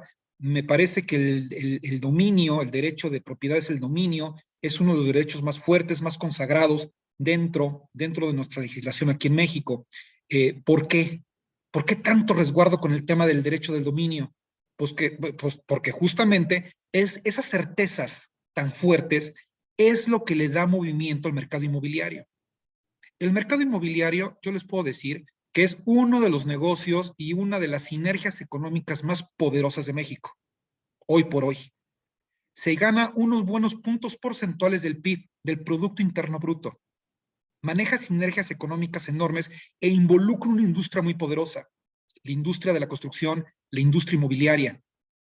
Justamente para darle el respaldo y la solidez legal, tenemos nosotros que asegurarle a una persona que cuando compra una propiedad se sienta cómodamente tranquilo de que esa propiedad sí es realmente suya y que nadie se la viene a quitar. Bueno, esa es la razón. Es un tema de estrategia económica, y cuando digo de estrategia económica, me hablo a nivel país, a nivel México e incluso en todo el mundo. Por otro lado, la propiedad de los bienes da derecho a todo lo que ellos producen, o se les une, o se les incorpora natural o artificialmente. Este derecho se llama derecho de accesión. A ver, ¿cómo dijo? La propiedad de los bienes da derecho a todo lo que ellos producen. Pues sí, frutos, rentas, beneficios, eso lo entiendo bien. O se les une, se le une, o se le incorpora natural o artificialmente. A ver, artificialmente lo entiendo, puede ser una fusión de predios, me queda claro. Pero ¿cómo que se le une de forma natural? De manera natural, ¿se te puede incorporar propiedad a tu propiedad? La respuesta es sí. El ejemplo que se me ocurre ahorita es el ejemplo del aluvión. El aluvión es un efecto de la naturaleza que se da en los predios ribereños, los predios que están a la orilla de los ríos. Los ríos son entes vivos y los ríos, al fluir del agua, van dejando en las orillas, pueden dejar en las orillas sedimentos de arcilla, de grava, de tierra, que con el tiempo se empiezan a compactar, se empiezan a solidificar y empieza a cambiar el cauce del río. Es decir, la naturaleza te empieza a regalar propiedad. Siempre pongo el mismo ejemplo porque es el ejemplo que me queda más claro. En el estado de Michoacán nosotros fuimos justamente a resolver una situación de ese tipo porque resulta que pues el río a este propietario le había regalado 2 metros de tierra. Sí, 2 metros de tierra, pero por 700 metros lineales. O sea, son 1,400 metros cuadrados de tierra nueva que antes no tenía y ahora son de tierra sólida compactada. El río se hizo más angosto y el fondo de adelante, pues le empezó a comer, obviamente, propiedad. Son efectos de la naturaleza y son irresistibles. Los ríos son entes vivos. Bueno, en ese sentido fue lo que le comenté al dueño, dijo, bueno, es un caso de aluvión y un caso de aluvión que nosotros tenemos que registrar en el registro público de la propiedad justamente para registrar sus 1,400 metros adicionales. Sí, sí es posible. Ahí lo tenemos. El usufructo. Y ya vimos que es el usufructo, ya no lo vamos a repetir, no vamos a perder tiempo muy valioso que tenemos, muy contado, pero el usufructo, rápidamente, el usufructo es el derecho real, dice el texto, y temporal de disfrutar de los bienes ajenos. El usufructo, ¿cuándo se extingue? Acuérdense que el usufructo es el derecho, es la transmisión del derecho que yo tengo, sea por compraventa, sea por donación, sobre todo por donación para que yo pueda gozar, disfrutar de una propiedad por un cierto tiempo regularmente o de manera, perdón, por cierto tiempo y regularmente de manera vitalicia, el tema del usufructo. Pero vamos a ver, el usufructo, ¿cómo se extingue? Fue la última partecita que me faltó dar en la primera clase. El usufructo se extingue sabiendo que es un derecho real y temporal, pues por la muerte del usufructuario, pues si ya se muere la señora, hasta el final de sus días, pues ahí se extingue el usufructo de manera automática. Dicen los abogados por Ministerio de Ley. 2, por vencimiento del plazo por el cual se constituyó el usufructo. Bueno, pues si el plazo es de 20, 30 años, ya llegó el plazo, ya se venció. 3, por cumplirse la condición impuesta en el título constitutivo para la cesación de este derecho. Condiciones impuestas, no sé, alguna disolución del vínculo matrimonial, algo por el estilo, regularmente los usufructos, nunca he visto que haya condiciones impuestas para la cesación justamente de este usufructo. 4, por renuncia expresa del usufructuario, ese sí lo he visto. Renuncia expresa del usufructuario, simplemente el usufructuario dice, ¿sabes qué? Ya no me interesa continuar con el usufructo, ya no quiero seguir en esta casa, te renuncio y te lo firmo ante notario. ¿Se puede? Claro que sí se puede. Adelante. Salvo las renuncias hechas por fraudes acreedores. Si tienes fraudes acreedores, pues entonces ahí sí va a estar diferente el asunto. 5, por la pérdida total de la cosa que era objeto del usufructo, si la destrucción no es total, el derecho continuo sobre la cosa haya quedado. Esto no funciona así. Regularmente cuando se pierde la cosa o queda inservible, ahí termina el usufructo en realidad. No a medias. Nosotros aquí en la Ciudad de México, pues ya tuvimos un evento sísmico catastrófico en el 2017, como ustedes ya saben, y justamente por esa situación tuvimos un caso donde una persona nos marcó por teléfono y nos dice, ¿qué cree? Pues fíjese que la casa que yo tenía en posesión a título de usufructuaria, resulta que quedó, pues no destruida, pero sí que quedó inservible, quedó en condiciones inseguras. La pregunta es, ¿qué procede aquí, abogado? ¿Qué continúa? ¿Me tienen que indemnizar? No, no la tienen que indemnizar. Pero es que yo soy la usufructuaria. Sí, usted es la usufructuaria, pero no es la dueña, no es la propietaria. En consecuencia, de acuerdo al inciso 5 romano de la ley y del artículo especializado en la materia, usted ha perdido su usufructo. El usufructo se pierde ya sea por el fallecimiento con el debido respeto de usted o ya sea por la pérdida de la casa dada en usufructo. Se justifica una condición de ley, lamentablemente usted perdió su usufructo. Tuve que dar esa mala noticia, ¿no? Pero ni modo que le engañemos con información inadecuada. Por último, 6, por la cesación del derecho del que constituyó el usufructo cuando teniendo un dominio revocable llega el caso de la revocación. ¿Hay usufructos revocables? Sí los hay teóricamente. ¿Los he visto yo en la práctica? No. ¿Qué es lo que ustedes van a ver el día de mañana? La pérdida total de la cosa que yo ya la vi, el vencimiento del plazo, la muerte del usufructuario, por supuesto. Son los casos que en términos reales llegan a suceder. Olga, veo que tienes tu mano levantada. Te escucho con atención. Sí, la duda que yo tengo es que en un usufructo se tiene que estar, bueno, lo que pasa es que yo pensaba que también se puede hacer un usufructo y no habitar la casa necesariamente. ¿Se tiene que habitar o se puede rentar? Se puede, no sé, si yo por ejemplo tengo una casa en usufructo, pero no la habito, a lo mejor la rento, la presto, etcétera. ¿Se puede hacer así o no? Sí, se puede hacer así. Okay, Por supuesto, y abundo en mi respuesta, Olga, por supuesto que se puede hacer de esa manera. Regularmente las personas deciden rentar la casa. Tuve un caso muy cercano en el municipio de Tepoztlán, estado de Morelos, donde se le deja en usufructo una propiedad. Hereda el usufructo vitalicio. Y me llama la señora, me llama doña Rosita, por cierto, y me dice, nunca digo apellidos, se darán cuenta. Doña Rosita me habla y me dice, ¿qué cree, abogado? Que fíjese que tengo en usufructo la propiedad de Tepoztlán. Oh, felicidades, muy bien, excelente, vitalicio, es vitalicio, pero no quiero vivir ahí. Yo vivo en Cuernavaca. La pregunta es, ¿la puedo rentar? Por supuesto que sí. Actualmente la propiedad está rentada y no estamos violando ninguna disposición legal. El usufructuario no puede ejercer actos de dominio, pero el rentar no es un acto de dominio. El rentar es un acto de administración y en consecuencia sí lo podemos hacer, ¿cómo no? Ok, gracias. Claro que sí, Olga, por participar. Ana Gabriela, tus órdenes. Nos había comentado que, si no me recuerdo, en ese caso el predial va por parte pues no sé si decirlo dueño o sea, el que no es usufructuario, no me acuerdo cuál es el otro término. La nuda propiedad. Ajá. Y si el predial no lo quiere pagar el dueño, Pues las consecuencias fiscales y los moratorios y las actualizaciones que la Secretaría de Finanzas imponga va sobre el que sea titular de la nuda propiedad, que es el dueño. Las consecuencias irán sobre él, no sobre el usufructuario. El usufructuario tendrá que pagar el derecho de agua, ese sí, porque es el que está abasteciéndose de agua, pero el predial lo tiene que pagar quien tiene la nuda propiedad porque es el dueño de la propiedad. Esa contribución va sobre los dueños.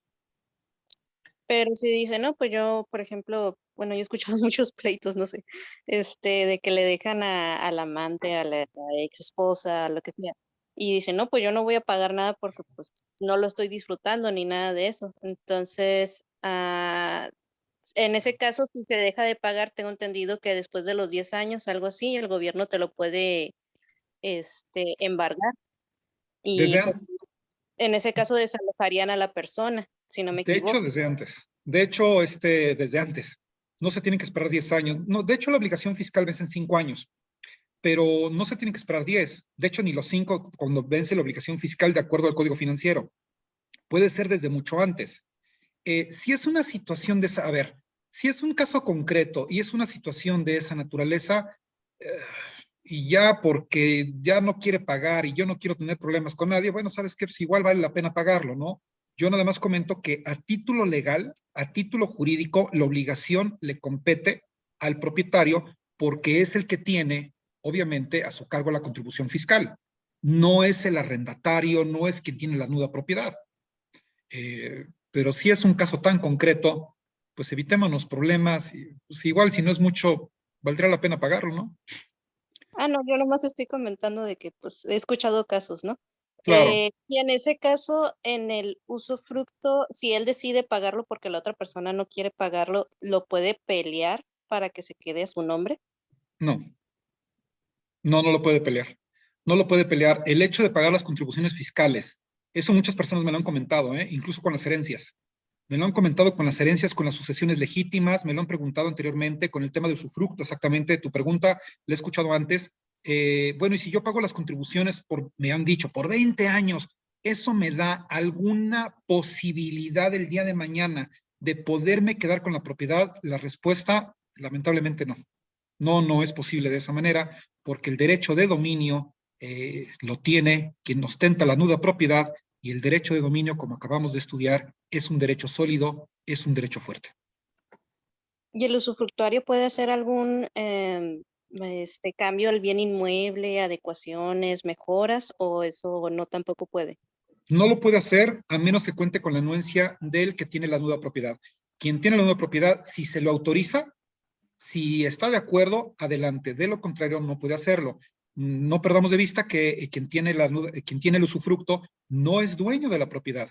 No es el propietario, no tiene el dominio. Solamente, únicamente lo puede usar, gozar, disfrutar por un cierto tiempo o bien de manera vitalicia. Y es solamente usarlo. Es como una especie de comodato. El comodato es otra figura legal donde tú puedes vivir en una propiedad de manera gratuita por un cierto tiempo. No, obviamente no es comodato, lo estoy comparando para fines prácticos, para fines pedagógicos, pero no, definitivamente solito no puede hacer cambios. Ok, gracias. Gracias, para servirte. ¿Había otra persona que había levantado la mano? No sé quién levantó la mano por ahí. Eso, Jorge Vargas, sabía que había otra persona por ahí. Jorge, a tus órdenes, te escucho bien. Disculpa, buenas tardes. Oye, es una duda.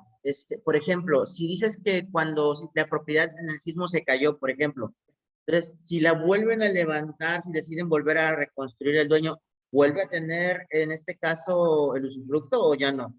Pregunta súper interesante, Jorge, porque es una pregunta que nadie me había hecho. Es una pregunta que se responde con lógica jurídica. La respuesta es sí, el usufructo continúa.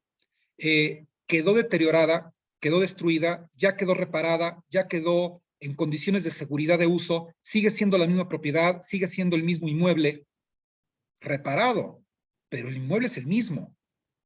Yo no veo de qué manera se extinga. Si es irreparable completamente el inmueble, pues creo que ahí se pierde. Pero si el inmueble es reparable, Jorge, yo pienso que no le veo ninguna imposibilidad para que el usufructo continúe sobre un inmueble que si algún día estuvo deteriorado, después está reparado, puede llegar a continuar. Es que me surge la duda porque en Guerrero, bueno, yo tengo un familiar allá en Guerrero y tuvieron un detalle así, pero la casa, como dices, la tuvieron que derrumbar completamente y la volvieron a levantar de cero. Entonces, él peleaba el usufructo porque decía que pues era casa. Al final creo que no lo ganó porque decían que era una vivienda diferente, no eran las mismas condiciones en las que estaban, por eso era la duda. Claro, habrá que atender el caso concreto ahí, Jorge.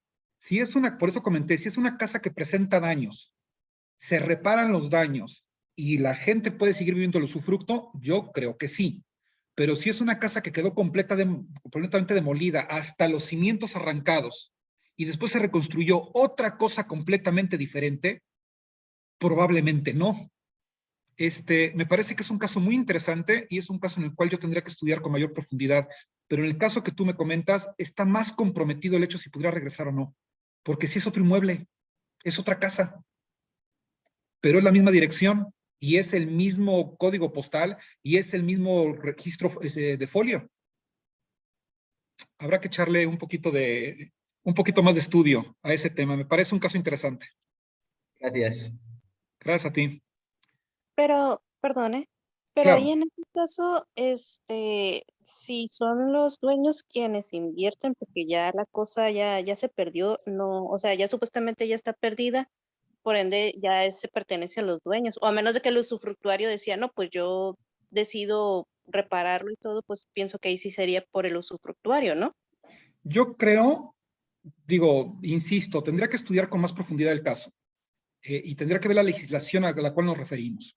Pero así como me lo preguntan, si el inmueble tiene daños y los daños son perfectamente reparables al momento de dejar la casa en condiciones de uso, yo no veo el por qué se tenga que suspender el usufructo. Si la casa quedó deteriorada, se demolió hasta los cimientos y se construyó, voy a poner un ejemplo garrafal, un ejemplo un poco desquiciado. Se construyó un edificio de 4 pisos. Antes era una casita de 3 recámaras y una casita chiquita, y después se construyó una residencia padrísima. La pregunta es, ¿esa misma persona tiene derecho a ocupar la residencia ahora completa porque resulta que es el mismo código postal? A mí me parece que no. Porque una cosa es que se estaba usufructuando una casa de 100 metros cuadrados y ahora está usufructuando una de 600 nueva. No es lo mismo. Rompe con la relación de trato que teníamos inicial. Insisto, habrá que atender el caso concreto. Bajo el ejemplo que yo estoy dando, me parece que ahí sí ya no. Sin menoscabo de... Perdón, pero en la diapositiva que tiene en pantalla, la fracción quinta dice, por la pérdida total de la cosa que era objeto del usufructo. Ajá. Si la destrucción no es total, el derecho continúa sobre lo que de la cosa haya quedado. Pues ahí quedó el terreno, ¿no? No, a ver, aguárdame un segundito. Creo que se refiere a la propiedad, se refiere al inmueble como tal, a la casa, al uso que se le puede dar a la casa. El número 5 es como yo lo interpreto. Por la pérdida total de la cosa del que era objeto el usufructo.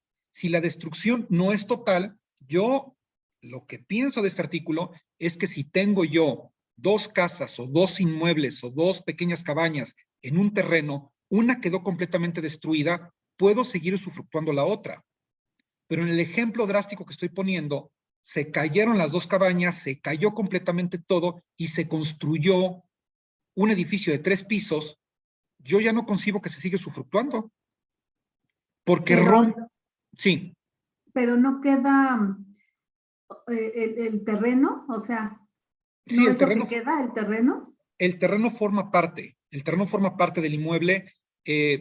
Aún así, desde mi criterio, no tengo ahorita el elemento legal, no tengo el artículo, no tengo el código en la mano, pero desde mi criterio jurídico, considero que ahí ya no funcionaría.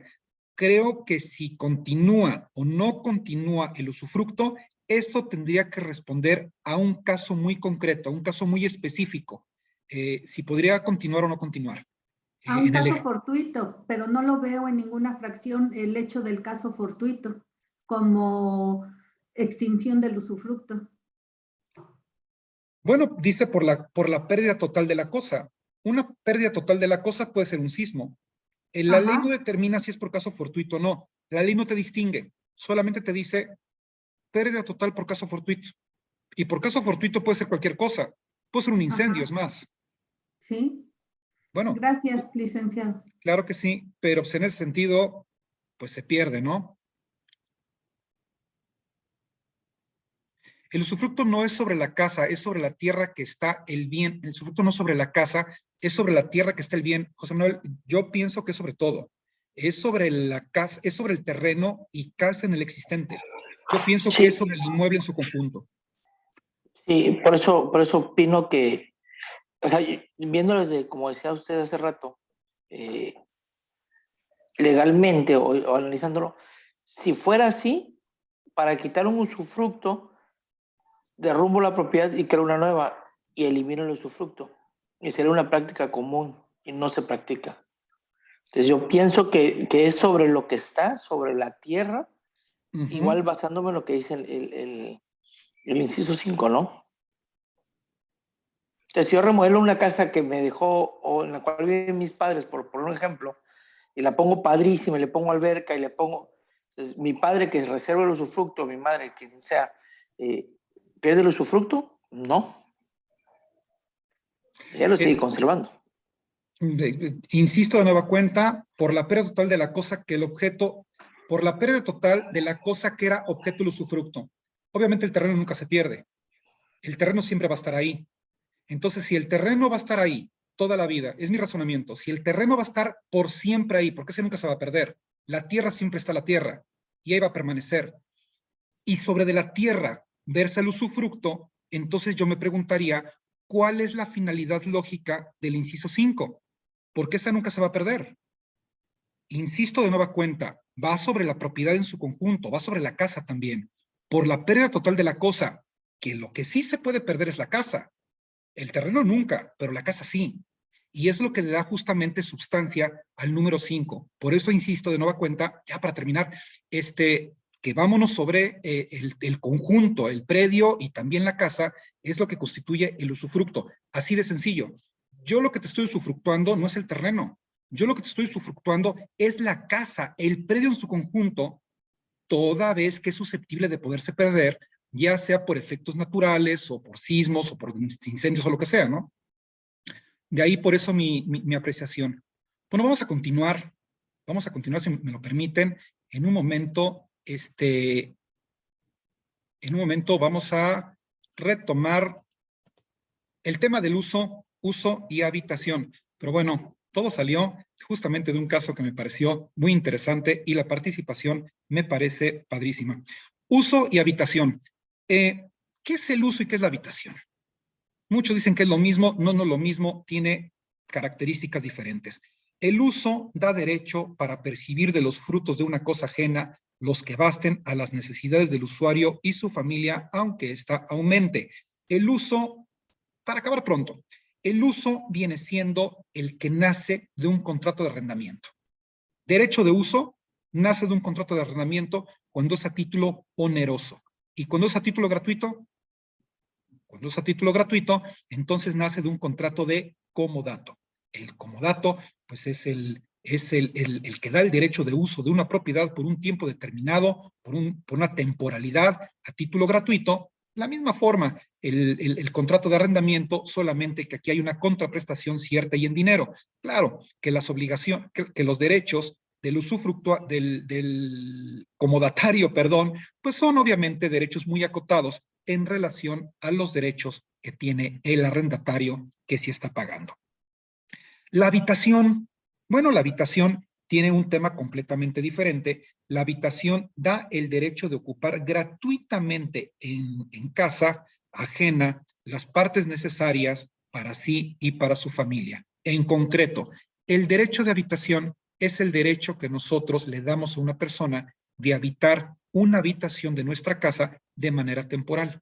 Cuando nosotros pues recibimos allá a una persona, 3, 4 personas, a una persona la recibimos en nuestro domicilio, le facilitamos una habitación para que pase algunos días, eso se llama derecho de habitación. Es únicamente para ocupación de manera gratuita una parte de nuestra casa. No confundir con el derecho de hospedaje. El derecho de hospedaje es de naturaleza de comercio, es un contrato mercantil, el contrato de hospedaje, y es otra cosa muy diferente. Es el que justamente otorgan, pues, los hoteles, hostales, etcétera, los que se dedican a este negocio. Una cosa es el derecho de alojamiento, nada más, y otra cosa es el derecho de hospedaje, que es el que nace de una relación de contrato en el caso de un hotel.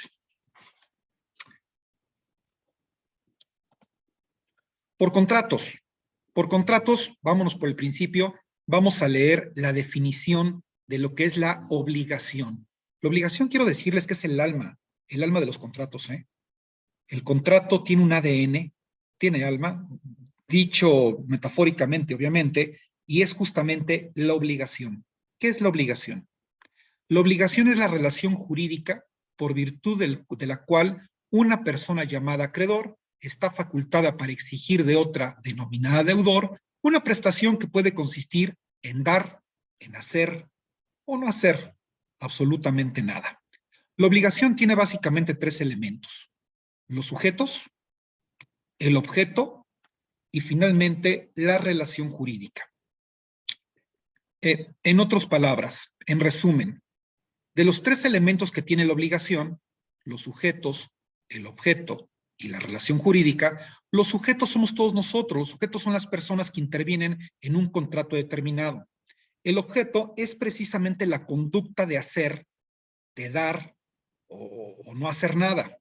Y la relación jurídica es el tipo de contrato que efectuamos, es decir, la compraventa, puede ser la donación, puede ser el arrendamiento, etcétera. La obligación, solamente quiero señalar, ya para no abundar tanto en este tema, porque es muy teórico, es el alma que tienen todos los contratos, el alma que tiene justamente la relación contractual con la cual nosotros sometemos a las partes.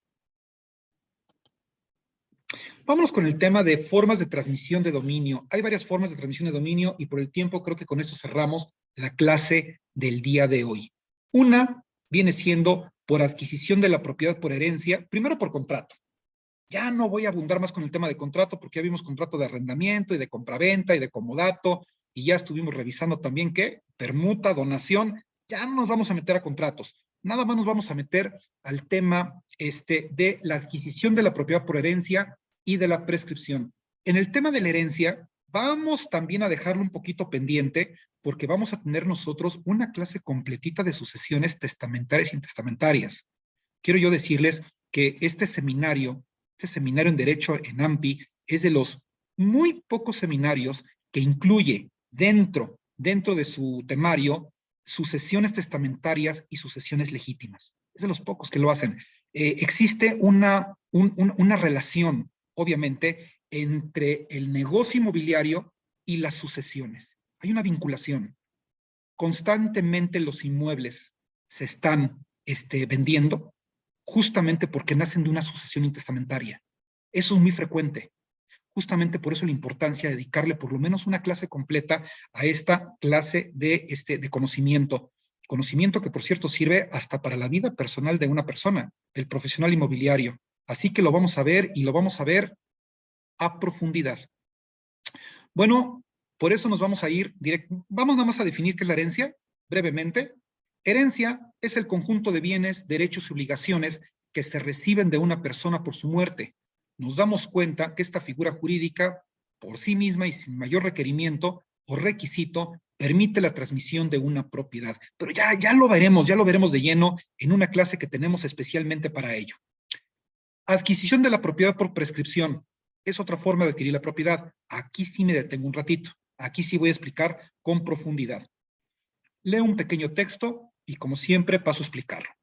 La prescripción consiste en el hecho de que por el transcurso del tiempo una persona que ha detentado un bien con el animus domini, con el ánimo de dominio, y reteniendo el corpus, o sea, deteniendo el cuerpo. Cuando hablamos de cosa o cuerpo, estamos hablando de objeto en término jurídico. Es decir, en calidad de propietario, en forma pacífica, continua, públicamente, se convierte en propietario. Al respecto, se establece que existen dos figuras relacionadas con la prescripción, a las que se denomina prescripción positiva y prescripción negativa, siendo la primera de estas la denominada prescripción positiva la que interesa para nuestro estudio, toda vez que esta es la que se refiere que por el solo transcurso del tiempo y reuniéndose los requisitos, puede transmitirse la propiedad. A ver, el abogado nos está diciendo que una persona con el simple hecho de poseer una propiedad se puede hacer dueño de la misma. La respuesta es sí, sí lo estoy diciendo, pero con ciertas salvedades. No es tan así. No, pues sabes qué, mira, vamos a rentar una propiedad, no firmamos el contrato de arrendamiento posterior, y se acabó. Nos aventamos 5 años y ya somos dueños de la propiedad. No. Tácita reconducción. Acuérdense del principio que acabamos de comentar. Y el por qué todo lo que estamos comentando sirve para clases posteriores. Acuérdense de ese detalle. No se puede, porque antecede un contrato de arrendamiento. Entonces, por ahí no va. Oye, pues vamos a meternos una casa, tiramos la puerta, aguantamos 5 años y ahí ya somos dueños de la casa. Tampoco. La prescripción positiva no aplica con actos de violencia, por despojos, o sea, no. La prescripción positiva se da cuando una persona ha usado, detentado, ha poseído una propiedad por lo menos 5 años, pero tiene que acreditar la buena fe. Ahí sí la buena fe la tiene que acreditar. O bien por un plazo de 10 años sin necesidad de acreditar ninguna buena fe. Por buena o incluso mala fe, pero nos vamos a 10 años. Y de 5 años, pero esa personita tendría que acreditar la buena fe. De lo contrario, no es posible que se le pueda dar la prescripción positiva. Entonces me preguntarán, a ver, abogado, pues si no se puede de esa manera como decimos, la pregunta es, ¿cuáles serían los supuestos para que nosotros pudiéramos, poseer, acreditar la propiedad? Un segundo, por favor.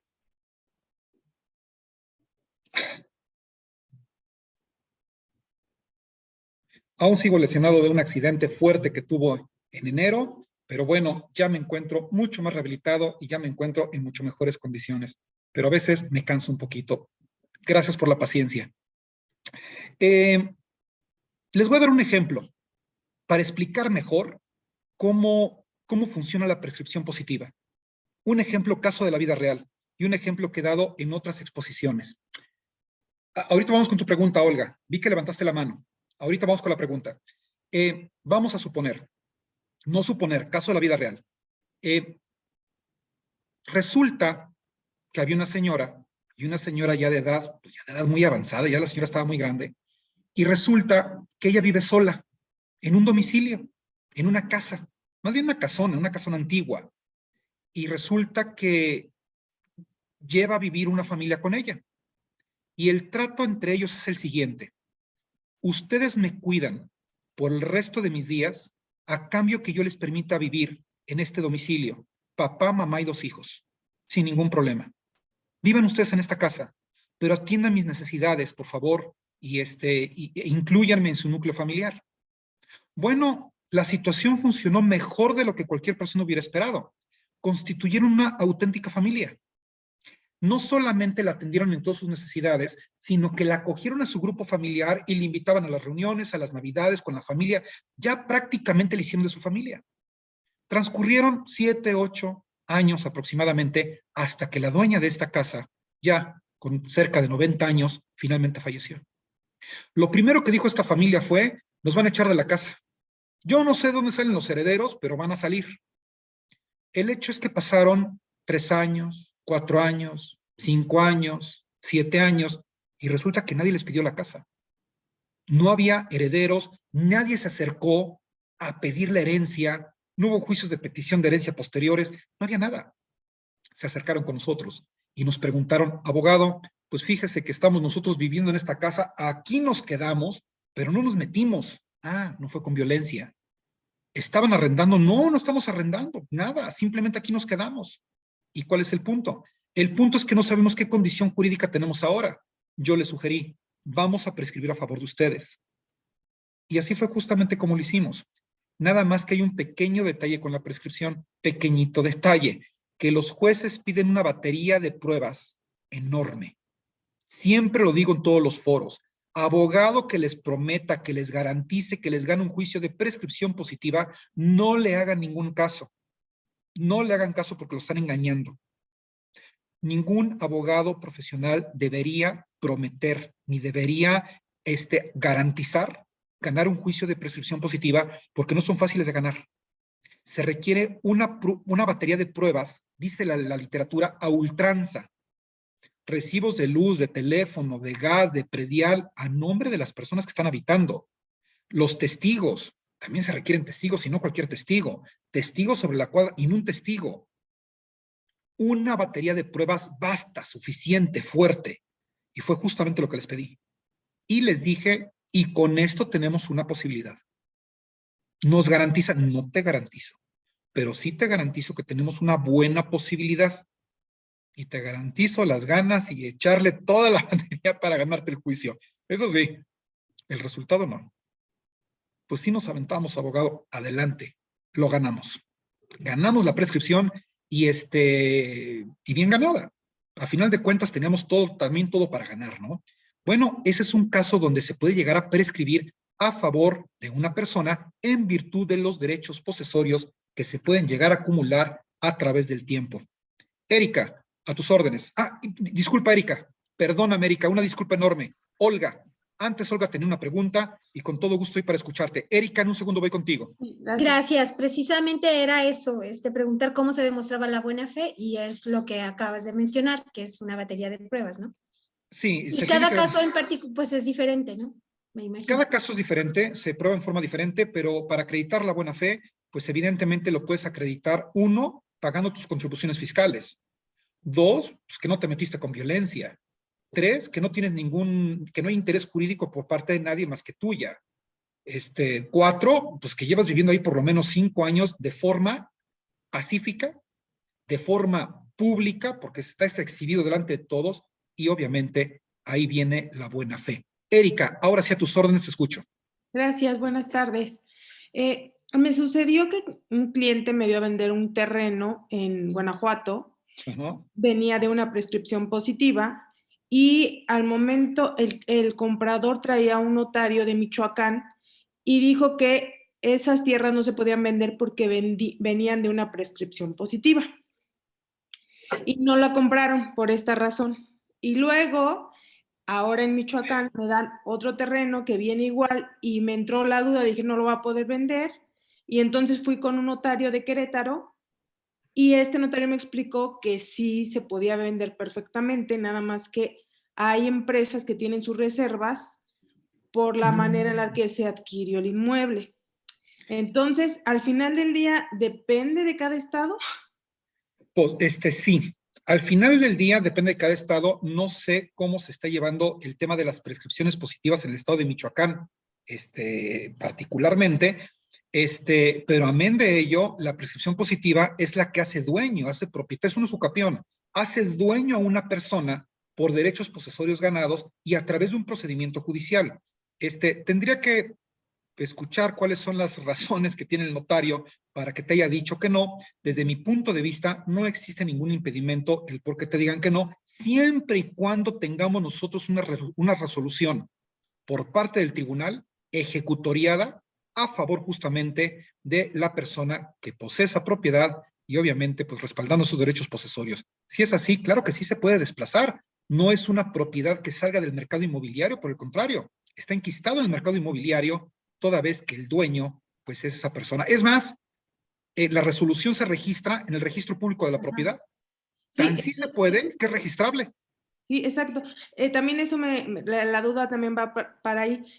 La segunda propiedad tiene registro público, catastro y todo, se supone que está en orden. Sin embargo, también una compañera asesora me dijo que las instituciones de crédito no daban crédito para adquirir propiedades de este tipo por la manera en que se adquirió. Eso es cierto. Eso es absolutamente cierto. No sé si en todos los casos, Erika, pero yo tuve una experiencia que es coincidente con la tuya. El banco no quiso prestar, justamente por el título de propiedad que tenía el inmueble. Luego los bancos son muy quisquillosos y los bancos son muy selectivos con ese tema. Ok. ¿Y la razón específica sabemos por qué? La razón específica que yo le puedo ver a este asunto es que tienen temor que los verdaderos propietarios o que exista algún... Te voy a decir cuál es. Quiero saber cuál es. Ajá. Y es que posiblemente tengamos un caso de evicción. Es posiblemente que haya un caso de petición de herencia que dentro de los primeros 10 años una persona con mayor derecho pudo haber tenido sobre la propiedad. Ese es el temor. Involucrar la situación en un problema legal. Muy improbable, ¿eh? Pero los bancos ya sabes cómo son. No juegan con probabilidades, juegan con certezas. Perfecto. Muchísimas gracias. Gracias, Erika, para servirte. Mafe Romero, a tus órdenes. Hola, buenas noches. Gracias, licenciado. Quería preguntarle, por ejemplo, tengo el caso de una clienta que tiene una propiedad, digo, no le interesa ahorita venderla ni nada, pero al momento en que la adquirió, tiene su contrato de compraventa, pero no pudo escriturar ya que el condominio no entregó su terreno a municipio. Entonces, digamos, sale su predial a nombre de esta constructora, bueno, promotora, ¿no? Y ella, bueno, obviamente el predial sale a nombre de la promotora, pero todos sus servicios a su nombre. Lleva alrededor de 15 años viviendo en esta propiedad. Podría entrar, bueno, ya solicitó poder escriturar con ellos, pero ellos no otorgan la firma. ¿Por qué no lo otorgan? Porque tienen que pagar un dineral, ¿no? A municipio. Entonces, ¿se puede aplicar esto de la prescripción? Yo recomiendo aquí ella tiene un contrato privado de compraventa. Así es. Y tiene el comprobante del pago y todo. ¿Y no le quieren firmar los vendedores? No, no le quieren firmar porque obviamente como no está entregado supuestamente a municipio su terreno, entonces ellos al momento ahorita de hacerlo es mucho dinero y pues ellos ya están más que quebrados, ¿no? Ya ni existe esa promotora. Es su problema. Ahí yo lo que recomiendo, yo lo que sugiero es que no se haga una prescripción positiva, porque los juicios de prescripción positiva pueden ser largos y pueden ser costosos y cuyo final es un poquito incierto. Si ella tiene un contrato privado de compraventa, yo lo que recomiendo es que firmen, que lleve a cabo un juicio de otorgamiento y firma de escritura utilizando el contrato privado de compraventa como documento fundatorio. Esto con la intención de que la escritura pública finalmente, el contrato definitivo de compraventa, se lo firme el juez en rebeldía de los vendedores. Ok. Y entonces, ¿y aquí todos los impuestos y todo se paga igual? O sea, sí, ¿todos los gastos notariales los tendría que pagar igual? Se tienen que pagar exactamente igual, pero la diferencia del otorgamiento y firma de escritura es que es mucho más rápido y ofrece certezas jurídicas, ofrece rapidez, ofrece eficiencia y ofrece certeza.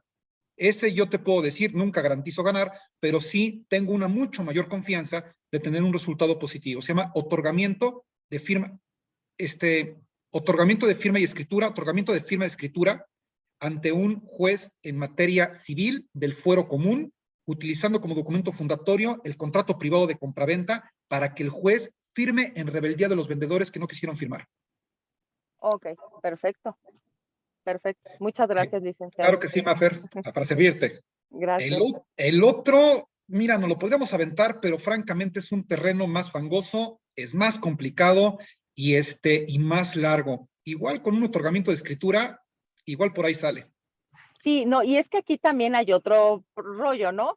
Yo en ese momento, en esos años le ayudé, porque, digamos, estaba en 800,000 pesos la casa. Ok, ya lo va a pagar, dijeron, espérame, te la entrego en un año, no se la entregaron en un año, ni en 2, ni en 3, sino hasta el 4º año. Y entonces ahí hice una negociación, le dije, oye, ¿sabes que ellos ya pagaron rentas?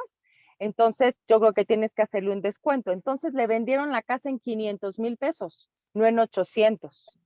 Entonces, obviamente, pero eso fue hace 15 años. Obviamente, si nos vamos a valor presente y actualizamos todo, pues es un dineral, ¿no? De dinero, la escritura más o menos me calcularon como 370,000 pesos o Muy casi alto. 400, que es muy alto. Entonces, aquí lo que necesitábamos era una firma del vendedor que diga, ¿sabes qué? Sí la vendí en 800 o en el 1,000,000 de pesos que era, para que pueda salir esto como en 150,000, ¿no? Que es entre comillas lo normal. Pero es que también traigo esa traba, porque pues estos cuates ni van a querer firmar eso. Entonces no sé si en el otorgamiento de firmas también ahí pueda salir, o sea, se pueda ayudar en esa parte. Habrá que ver el caso, habrá que darle una repasada, habrá que estudiarlo más a profundidad. Me gustaría responderte con precisiones ahorita en estas preguntas y respuestas, pero pienso que para ya esta clase de preguntas más precisas, más concisas que tú necesitas, sí se necesita más información. Se requiere más datos, Mafer. Perfecto. Muchas gracias, licenciado. Gracias, Mafer. Que estés muy bien y maneja con cuidado. Sí, gracias. Rubí Ramírez, a tus órdenes, te escucho. Vamos con la pregunta de Rubí para despedir la clase del día de hoy.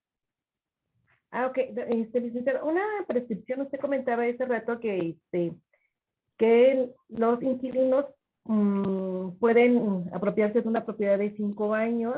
No. Viviendo ahí de forma pacífica, ¿no? No pueden. No, okay.